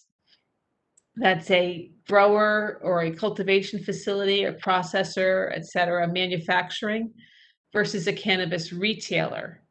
Then we also have cannabis establishment, which is like a general discussion of what they are. It's important to keep in mind that the ordinance in no area, in no section of the ordinance is a cannabis consumption a permitted use. It's really just the cultivation of cannabis and the sales of cannabis, but it does not permit any consumption in any place in the township. The council was very careful about that. We also addressed the medical cannabis alternative treatment centers, because we do have one, and we included that in this ordinance. This one, section 347-17.2 is this is where the new regulations for cannabis type uses is provided. And these are general requirements for all zone for cannabis type uses in all zones. It provides that no cannabis establishment can be permitted as a home occupation. It can't be in a vehicle or a movable structure. This establishes a buffer zone for cannabis establishments, that a cannabis establishment can be no more than 250 feet from the primary entrance of a school or a child care center that's licensed in New Jersey. And it says that if it's not explicitly permitted, then it's prohibited in this chapter. So those are just the general requirements. When you get into the different zone districts, that's where we come up with where these different types of cannabis uses are permitted. So in the C1 zone district, the proposal is to permit cannabis retailers. And again, if you go to in chapter 110, the township is allowing licenses for only 2 retailers. So only 2 retail licenses. And where can the location of those cannabis retail establishments would be determined in the zoning district, which says in the C1 zone, it's allowed on Bloomfield Avenue, and this was the recent amendment, on Lackawanna Plaza. Now that's the street Lackawanna Plaza, and just the west side between Bloomfield Avenue and the township-owned right-of-way.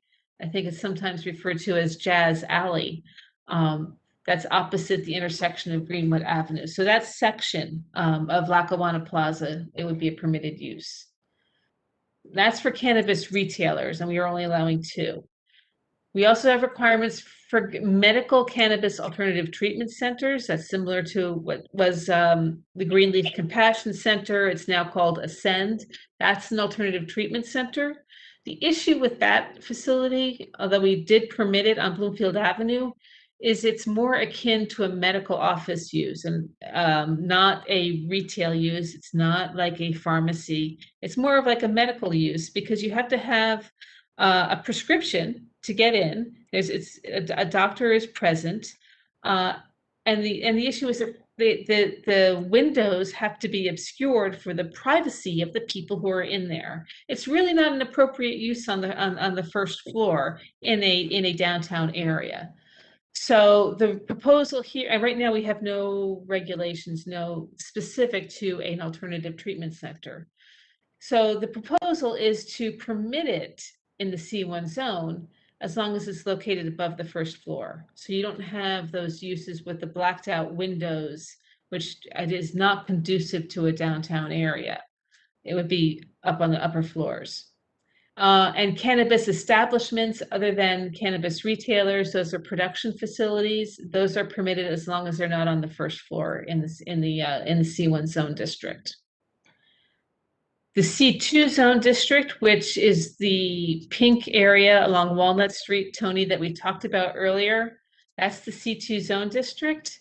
And in that area, we're allowing cannabis establishments other than cannabis retailers and medical cannabis alternative treatment centers licensed in New Jersey, as long as so those are the production facilities and the cultivators. The decision was to permit that in the C2 zone because the C2 zone is the historically more industrial area in Montclair. It's where where Montclair does have industrial buildings or buildings previously used for industrial uses and manufacturing and warehousing. It's all in the C2 zone, which is largely along the railroad corridor. So these types of uses, the cannabis establishments, other than retailers, would be permitted as long as it does not front or is not located on Walnut Street. It could be on the side streets. And it just further says that the cannabis alternative treatment centers are only permitted above the first floor, again, because we don't want those blacked out windows. The next area is the neighborhood commercial zone, which we know is scattered throughout the township, and we're allowing cannabis retailers licensed by the state of New Jersey in the NC zone only on Valley Road between Walnut Street and James Street. So this ordinance is very limited in identifying areas where cannabis type uses are permitted. The way the state regulations are, municipalities can expand these uses, but they're prohibited from being more limiting for 5 years. That's the way the state law is written. So again, I think I told you that it's important to keep in mind that we have until August 21st to take action and to have an ordinance in place, which is why the council is looking for comments from the planning board as soon as possible, because the second reading, the public hearing on this, is already scheduled for August 10th. So I have a question. Sure. Yeah. Just looking at the map that you sent, which designated the areas around schools, and it gave you a picture, therefore, if you look at that map and you think of where the appropriate zones are, why isn't anything in Upper Montclair or Watson Plaza area designated as an appropriate place for any cannabis facilities? All right, there was no, the council did not identify that as an area. There was no suggestion of making it a permitted use in that area. It strikes me once again like the south side of the town is getting these facilities approved in that area, but Upper Montclair, it's not. And that just kind of rubs me the wrong way.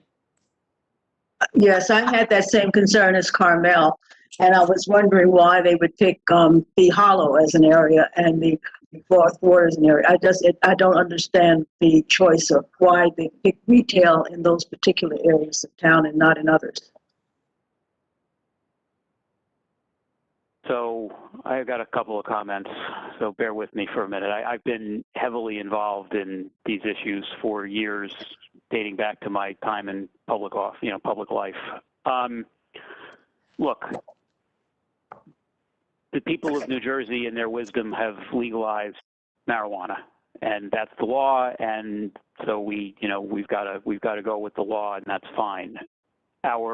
In Montclair, we have the ability to not permit establishments in the township if that's the choice of the elected representatives. The elected representatives here have decided that there should be 2 establishments. My personal view is that that's insane. Because marijuana is still illegal at the federal level, these establishments are all cash businesses. They cannot take credit cards because the credit card companies will not do business with them. So these are cash businesses that we are plunking. I think that it raises all manner of concerns. I find it beyond offensive that at the present time, the people who live within walking distance of Lackawanna Plaza can't get fresh fruit, but they're going to be able to get fresh cannabis. I didn't get elected to the council. The council gets to make these decisions, but if the council is going to come to the planning board and ask us to sign off on this, I am a hard no, an immovable no. And, if I'm one vote in the wilderness, I'll be one vote in the wilderness. If others join us, then this will go back to the council and they're going to have to go back to the drawing board. But I will not be part of this. The focus, I think what the ask is, and I think the focus of the board's consideration is this ordinance consistent with the master plan? So I can understand, I understand what you're saying, Jeff, from your personal decision. No, you're right. No, you're right. I get it. I mean, I'm just telling you, I'm not adding my voice to this. You're absolutely right that that's what the council's asked for. And normally I would stick to it, but this one, I think lives are at stake, and I'm just not going to do it. And Janice, how can you compare this to what's in a master plan that was developed in 2015 before there was even a contemplation of having cannabis stores in town? Yes, Carmel, you asked the question I was just coming on to ask. Well, I think quite often a master plan is not amended every time state regulations change. Although that it can be re-examined, but unfortunately we don't have the time right now to re-examine the master plan. We have, when the state legalized marijuana, they put very strict time limits on municipalities to act. So I think the question is do you feel that again, I think the council's approach was, rather than opening the doors wide open and saying this is a permitted use in the state of New Jersey, and that there's commercial uses, the retail sale of cannabis is a retail use, but they want to put very strong limits on it for now to see what happens, as opposed to the production of cannabis and the cultivation, which can be done, in a building. So they tried to find appropriate areas where those uses could be permitted. And again, they're very limited. There's 2 retail licenses, and I think there's 1 each of the cultivation and production ones. So it's very back to the original question. The neighborhood commercial area in Upper Montclair is the biggest one in town. So, why near James Street? Why there? That's the question. So who can speak to how these locations were chosen? I think that's the question. And I can't tell you exactly why one area was chosen over another. Well, they're lower income. Lower income. And Tony, if I can comment on that, I think from our standpoint, if that is an issue, and I had the same question as to why that one area for neighborhood commercial was singled out. And so I think that would be reflected in our comments, because we have to comment back on this. Right. We don't get to decide it, but we comment back to this in our capacity as planning experts for the township council. And so that may be one of the issues. If we feel that is an issue, if enough of us feel that that's an issue, that would be something that would be reflected in our comments back to the council. I get why we would have C1, and I kind of understand, with reference to the industrial area that we're talking about in C2, but the neighborhood commercial one I didn't see a justification or a reason why it was limited to just that area. That was a neutral reason. It just seemed like, okay, we want to put it in a place where we feel it's not going to have, somebody feels it's not going to have as much impact as it would have someplace else. But again, these are the type of things that we would raise in our comments back to the board as to whether we endorse what they are proposing from a planning standpoint or not. I mean, And then my second question is, I'm sorry. No, go ahead, Timmy. My second question would be, from a master planning standpoint, if it fits in NC, it could be NC anywhere, right? But then the zoning code doesn't usually say we're only granting 2 licenses. How does it work legislatively? Because we're talking about zoning changes, but where you're actually granting licenses, even though, you're saying there's only 2, that's not particularly relevant to us, right? Because we're approving areas where they could be. So I'm just wondering, it sounds like we're being sold a little bit. Don't worry, there's only 2. That's what it feels like, yet we're, there's these areas are actually quite large. So I'm just wondering, what does it matter if there's only 2? And that's not in. That's really not a zoning issue. So we're being told there's only 2, but it's not in the zoning code that we're looking at, right? Right, that's in the chapter 110 where all the requirements for the licenses are. All of these facilities will be licensed, and we limit the number. Right now, there's a limit for the number of licenses, and that can change. But the location of where these are is in the zoning code.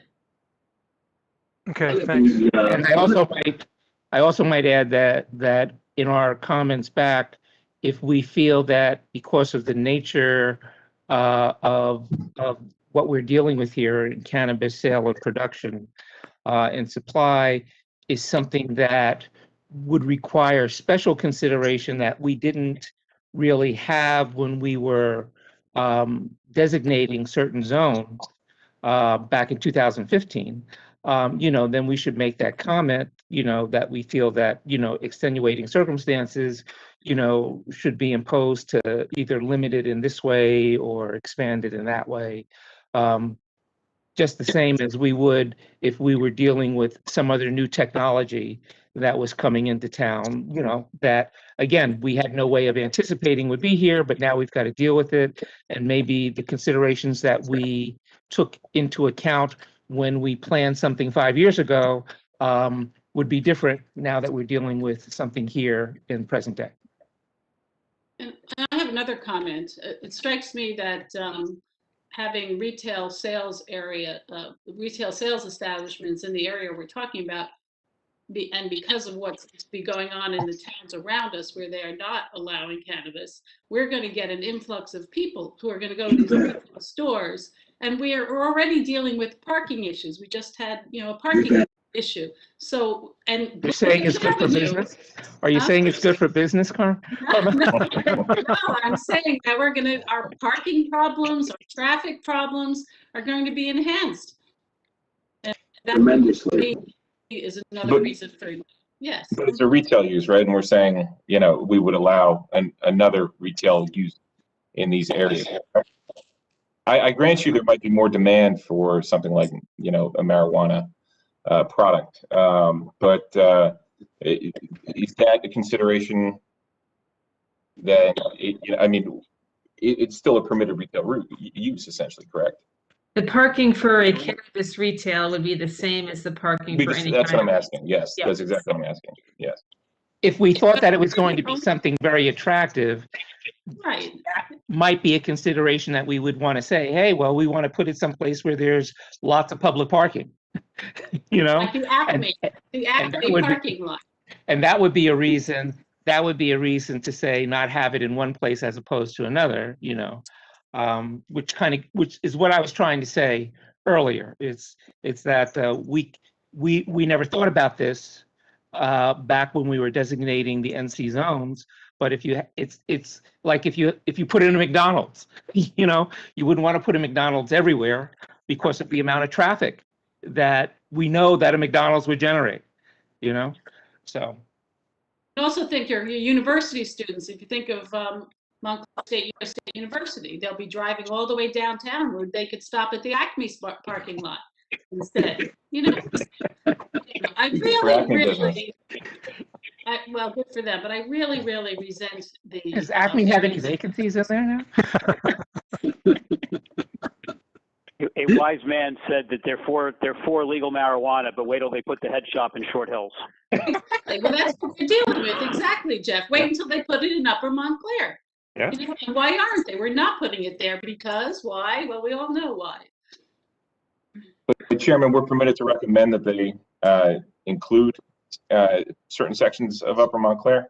I mean, obviously, we're not in control of the ordinance, and we're not able to dictate to the town council where to permit these dispensaries, or I'm sorry, these retail shops to go. But we can recommend that they should look at certain areas like the Acme parking lot, or you know, south of Cooper. You know, I think, you know, makes sense for you know. I think I don't want to recommend that. I would say that the council, the planning board expressed its concerns about the equity of the locations. And also, I don't want to suggest that it would be a good idea to put them in other places, but I hear what you're saying. And yeah, we can make any recommendation that we think from a planning standpoint is justified. And yes, we take into consideration traffic and pedestrian safety, and, you know, fair point. If it's a cash business, you don't want it sitting off on some side street by itself. You know, it would be better if it's in a, you know, area that might be less likely to be a target, you know. But you know, these are the kinds of considerations that we can make to the council. And you know, we give them we would give them our opinion and our basis for our opinion, and they will do with that what they will. I would point out that the medical marijuana is legal, I presume nationwide, but that the recreational is not. And I also presume that, I note that the Fourth Ward council person was not in favor of it. And I also note that, as been noted before, that there's nothing placed in this very affluent, more cash affluent neighborhood for this cash business. That there's no such business placed in those neighborhoods. So I'm really concerned that it seems to be that this is not equity in terms of what we're doing in town. Just FYI, the marijuana is illegal at the federal level for all purposes. It just so happens that medical marijuana has been legalized state level for longer, and the federal government has made a decision not to go prosecuting it. And there are all manner of different legal issues associated with medical marijuana that are really complicated. But the reason why it needs to be a cash business, whether it's medical or recreational, is for the same reason. It remains a federally prohibited substance. And you know that there are very good arguments why it should not be, but because of the difference between the state law and the federal law, that's why this is a cash business. That's why it creates all of these issues that you know, it's being left to people at the municipal level to work through, and the state kind of punted to by saying, you know, okay, municipalities, if you want to take the heat for keeping it out, you can, but you know, it's going to be on you.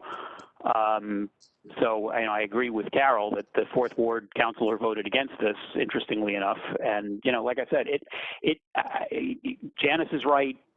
The chairman is right. Carol's right. Tony's right. I mean, every concern that's been expressed here is right, including that we have a limited voice here, which is what it's supposed to be. With, you know, people elected a council, and the council is politically accountable for those decisions, and that's how it should be. But, you know, they asked us for our views, and I think we ought to express them, and then it'll go where it goes. Well, it's kind of a mixed council. Only three people, I guess 4 people voted for it. I can't see the whole screen, but yeah. Yeah, only 4. Still passed. It's still passed. And None Yeah, our responsibility is to determine if these zoning issues are appropriate. Yeah. So Janice, do we have another meeting before this comes up before the council, right? Let's see, it's August. I don't think so. I don't think so, August no. 10th. Yeah, So August, we need August 10th to, is when they're, then we need to give our opinion this evening. Right. And I think from what I've gathered that the board is concerned about the equity of the locations created by with the NC zone location. You don't have a concern about the C1 location, but you have further concerns about the impact of these uses in terms of its parking demand and traffic. That there should be a sufficient supply of parking and traffic improvements so that it does not create conflicts in the areas where it's located.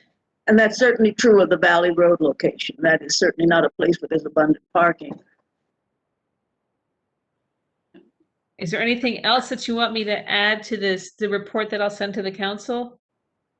are we able to opine on the 250 feet? Or is that outside our purview? No, I think you can. Because there are many other circumstances in which it's 500 feet. And That's what I was think wondering. there's Is a that for reason alcohol, why- Jeff? I think so.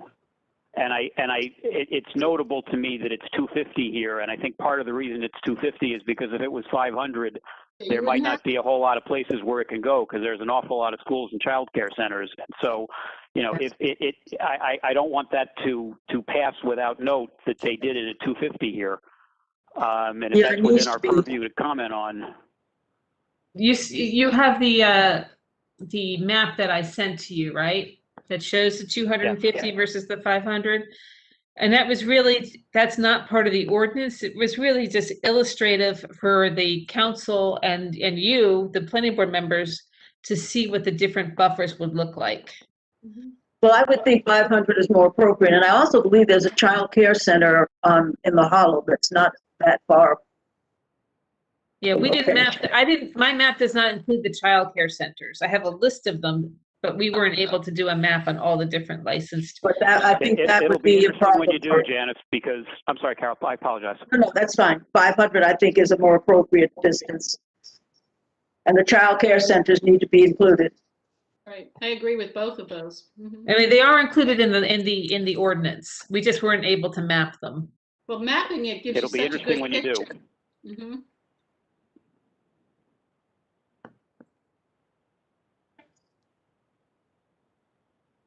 Janice, how are you going to deal with the inconsistency issue on the board? Well, I think my argument would be, I think you feel that it's the location in the C1 zone for the retail, and for the proposed regulations for the C1 zone you're satisfied with, except for, of course, the parking, issues. Your real concern is the equity created by the proposed Valley Road location. So because of that, I would say that's the NC. That's the only NC. That's the only NC zone. And why? Yeah. Right, and it could be the inconsistency with the master plan because NC zones are sprinkled throughout the township. So So I guess my conclusion is that it's generally consistent, but except for its inconsistency, and we could lay out all the items where you feel that there's inconsistency. I feel that you're saying there's inconsistencies. Right. And the recommendations, that a 500-foot buffer is better than a 250 buffer, et cetera. Okay. Janice, do you know if the other towns around us have approved marijuana? I don't know if anybody has them in place yet, but I do know that they're working on ordinances. Some towns are opting out, and some towns are proposing a certain number of licenses. I do know that Bloomfield is allowing it. Right. I don't know how many licenses, but they did approve. Their council approved it. So there will be a place where people can go if they want to buy pot. But other than Montclair, that's close by.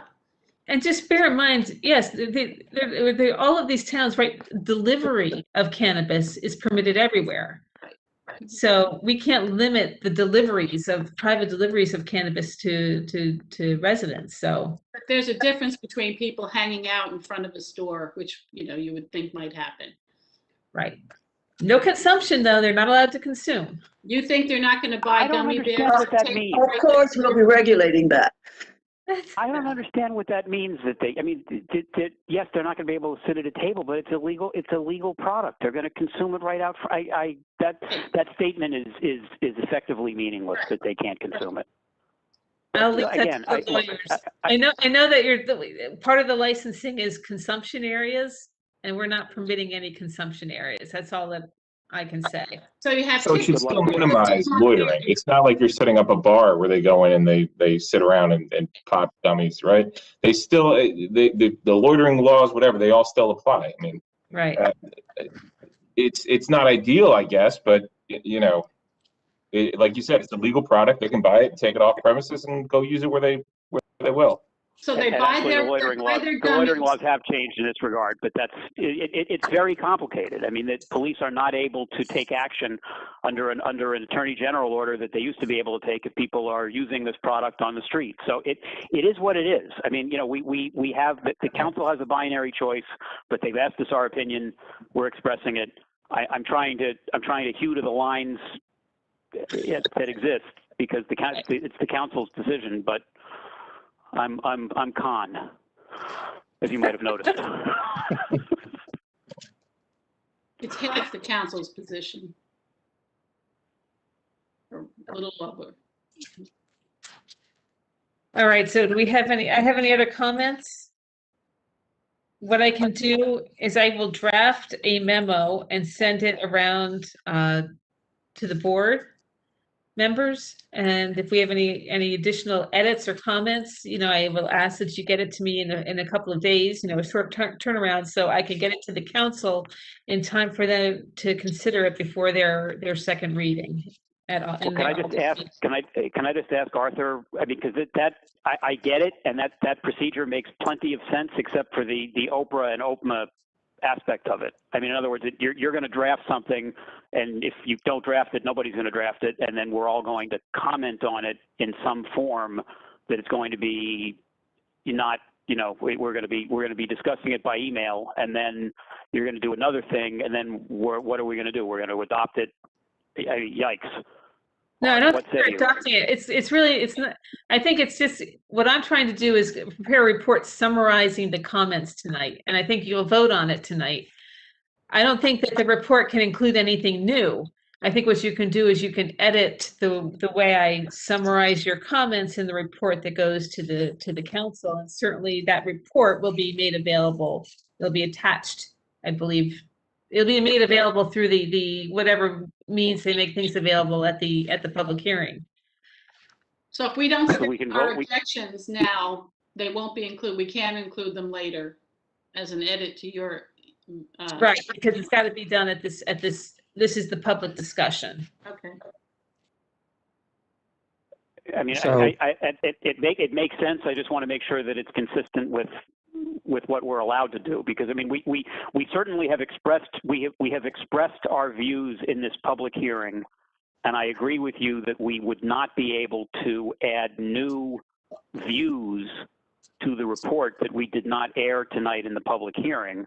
Right. So we could theoretically word edit whatever you draft to more closely hew to our views as expressed, and then so Right. we're voting tonight to adopt the stated concerns, and then we're just wordsmithing it. I mean, Art, is that okay? I think so, because this is a public hearing, but there's no applicant, for example, and there's no, I don't see anyone objecting so much. I think it would be preferable if people would send their comments only to Janice, so that she could maintain a file of them rather than reply all. But Well, I think the comments have to be just minor edits. It can't be adding anything new at this point. Correct. Yeah. I mean, that's just, it's almost the way we handle our editing of minutes, for example. and do it like It just that. struck me as being of more import and less ministerial. But I think that if it stays ministerial, you're right. If it doesn't, but I think somebody needs to be able to blow the whistle on that. I think as an ultimate fallback, if I can suggest, we do have this beautiful, wonderful video record of what was said and what was not said that is widely available. If there's any question as to, inconsistencies between what is ultimately put down in the letter and what we vote on. So I think that's our safeguard. Very fair point. And given the timing, our timing constrictions, I think this is the best that we can do. I have another question. It seems like there's, these licenses will be granted for a 5-year term. Is that correct, Janice? I don't know. I don't know. It doesn't really say that. It just says that we can't change, they can't change the position for 5 years, that the township can't. Okay. Mm-hmm. Yeah, I mean, in other words, you can bar it. You can always liberalize it over the 5 years, but whatever you let in, you've got to keep in for 5 years. You can't make it more restrictive. We can't lower that. We 5-year can't period. make it 2 years. No, that's established by the state regulations. Okay. So I just want to make sure the concern that I have is that someone going on Bloomfield Avenue buying a gummy thing, eats that, even though they're not allowed to, goes over to the Wellmont Theater, listens to a concert, is all kinds of high and comes out, and the police can't do anything about the person if their behavior is objectionable. You can't arrest them for drunk driving. You have no idea what's going on with them, and to me that's a concern. Just to go back to your previous question, the licenses are good for 3 years. This is in chapter 110. Okay, so it is 3 years. Mm-hmm. Yeah. And if they're coming out and they're acting all sorts of crazy, Carmel, there are other things that the police can do. You can't just act any old way in public, regardless of whether you're high or not. So it's not. We'll do that when you're drunk as well. Yeah.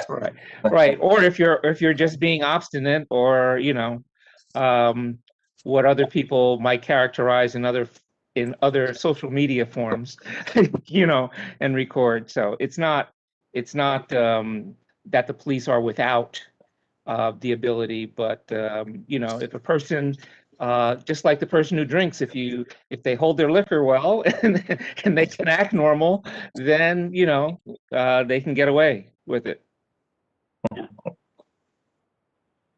I think that's one of the things that I would agree with, John, that it seems to me that the same kinds of concerns would be appropriate as for the legalizing of alcohol. I think that, yes, if it's going to be legal, it's legal, but I do think that the same concerns, the distances from children, where children are being cared for, all those things should be equally appropriate to apply.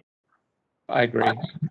So do we have any other comments to add to what we've already expressed? Because if not, I'd like to make a motion that all of these comments be memorialized by Janice and then forwarded to the council as our comments in our position with respect to the ordinance that they've sent us for review. Second. Who seconded that? Jacobson. Jacobson. Okay. I'll do a roll call. Vice Chair Broduck? Yes. Mr. Graham? Yes. Mr. Ian Wally? Yes. Yes. Ms. Lockman? Yes. Counselor Schlager? I don't think I could vote. Okay. Mayor Spiller? Abstain also. Okay. Ms. Willis? Yes. And Chair Wynn? Yes. I have one more, and Mr. Jacobson? Yes. So you seconded, okay. All right, good. I think you should transmit this by smoke signal to the council. Very funny. That's not consistent with Oprah. Have you been waiting to say that this whole time, Arthur? Yes. Yes. Very good. I just have two other items to report. I think I sent in your package a copy of the order in which the judge, I think, denied the plaintiff's motion for reconsideration on Lackawanna Plaza.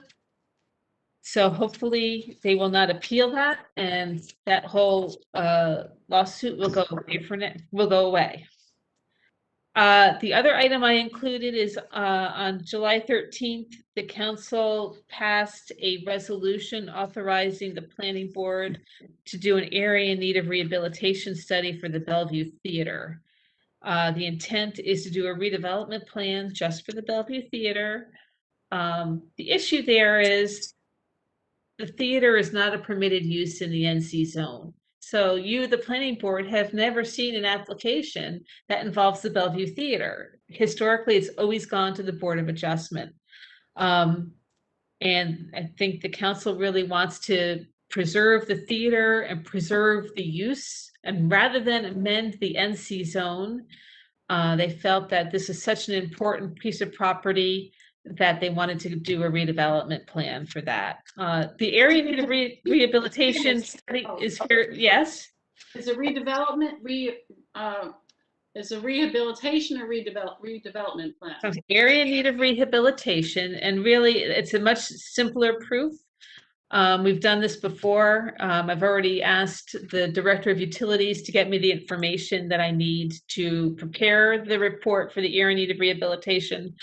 I think the intent is that the redevelopment plan will be to craft it, regulations to preserve the historic structure, make the theater a permitted use, and allow them to make the improvements that they want. I know that they want to add some residential units to the building, and they want to add expand the retail use on the first floor, which isn't there right now, but without any expansion of the building. So if, these are the kinds of things that we'll address through a redevelopment plan, that will. Rehabilitation plan. No, it'll be a redevelopment plan. It's still called a redevelopment plan, but it's for an area in need of rehabilitation. And what that gets them is the opportunity to do a tax exemption. What they do is it's a 5-year, they call it a 5-year tax abatement. It's really not a tax abatement. It's the increase in the taxes paid on the improvements.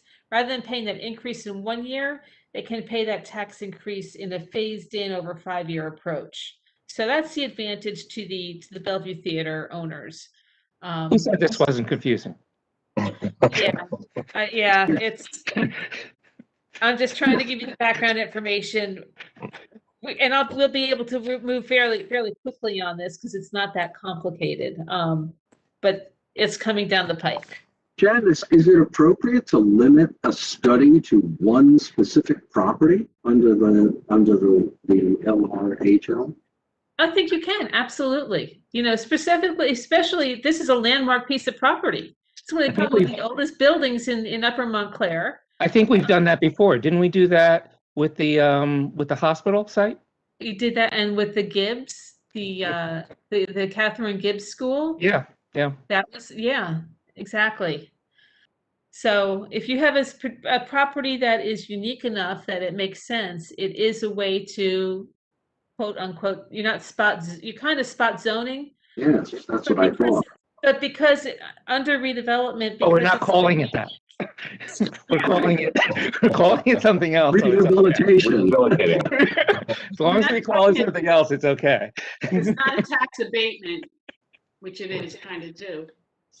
Well, it's a 5-year phased in tax increase is what it is. Yeah, but if I add an addition to my house, right? Yeah. They're going to come, they're going to reevaluate the house, and my taxes are going to go up, and they're going to go up, and that evaluation is going to stay the same and probably go up every year. So this is saying that when they spend $1 million in rehabilitating the theater, they're gonna take that, that's gonna increase the value, say $1 million, but you're only gonna have a 5-year period No. when you're considering that? But then No, you- no. The value, say the value of the theater goes up $1 million. Right, So the tax increase on that $1 million, you'll pay 20% the first year, 40% the second year, 60% the third year, 80, and then 100, you'll be at 100% in 5 years. So that's the advantage. It's not a tax, it's not a pilot, it's a. It's not a total tax abatement. Right. It gives them 5 years to get to the total tax level, The full tax level. the full tax level. Mr. Chairman, would I be depriving the board of a quorum if I had to leave? I've got a 10 o'clock call that I got to get on. I don't think you would, I think we're just about done in any case. Okay. Janice, if that's the only thing that we have to discuss, then the last thing is the payment of bills. Yep. so moved. Pay bills. I never want to miss that. Well, I'll second it then. All right, Opposed? Abstentions? Okay. okay. Motion to adjourn. So moved. Move. Second. Thanks, everybody. All right, thank you, Jeff. Thanks all. Have fun at your next one. Thanks, everybody. Good night. Okay. Not at all. Good night, everyone. Thanks.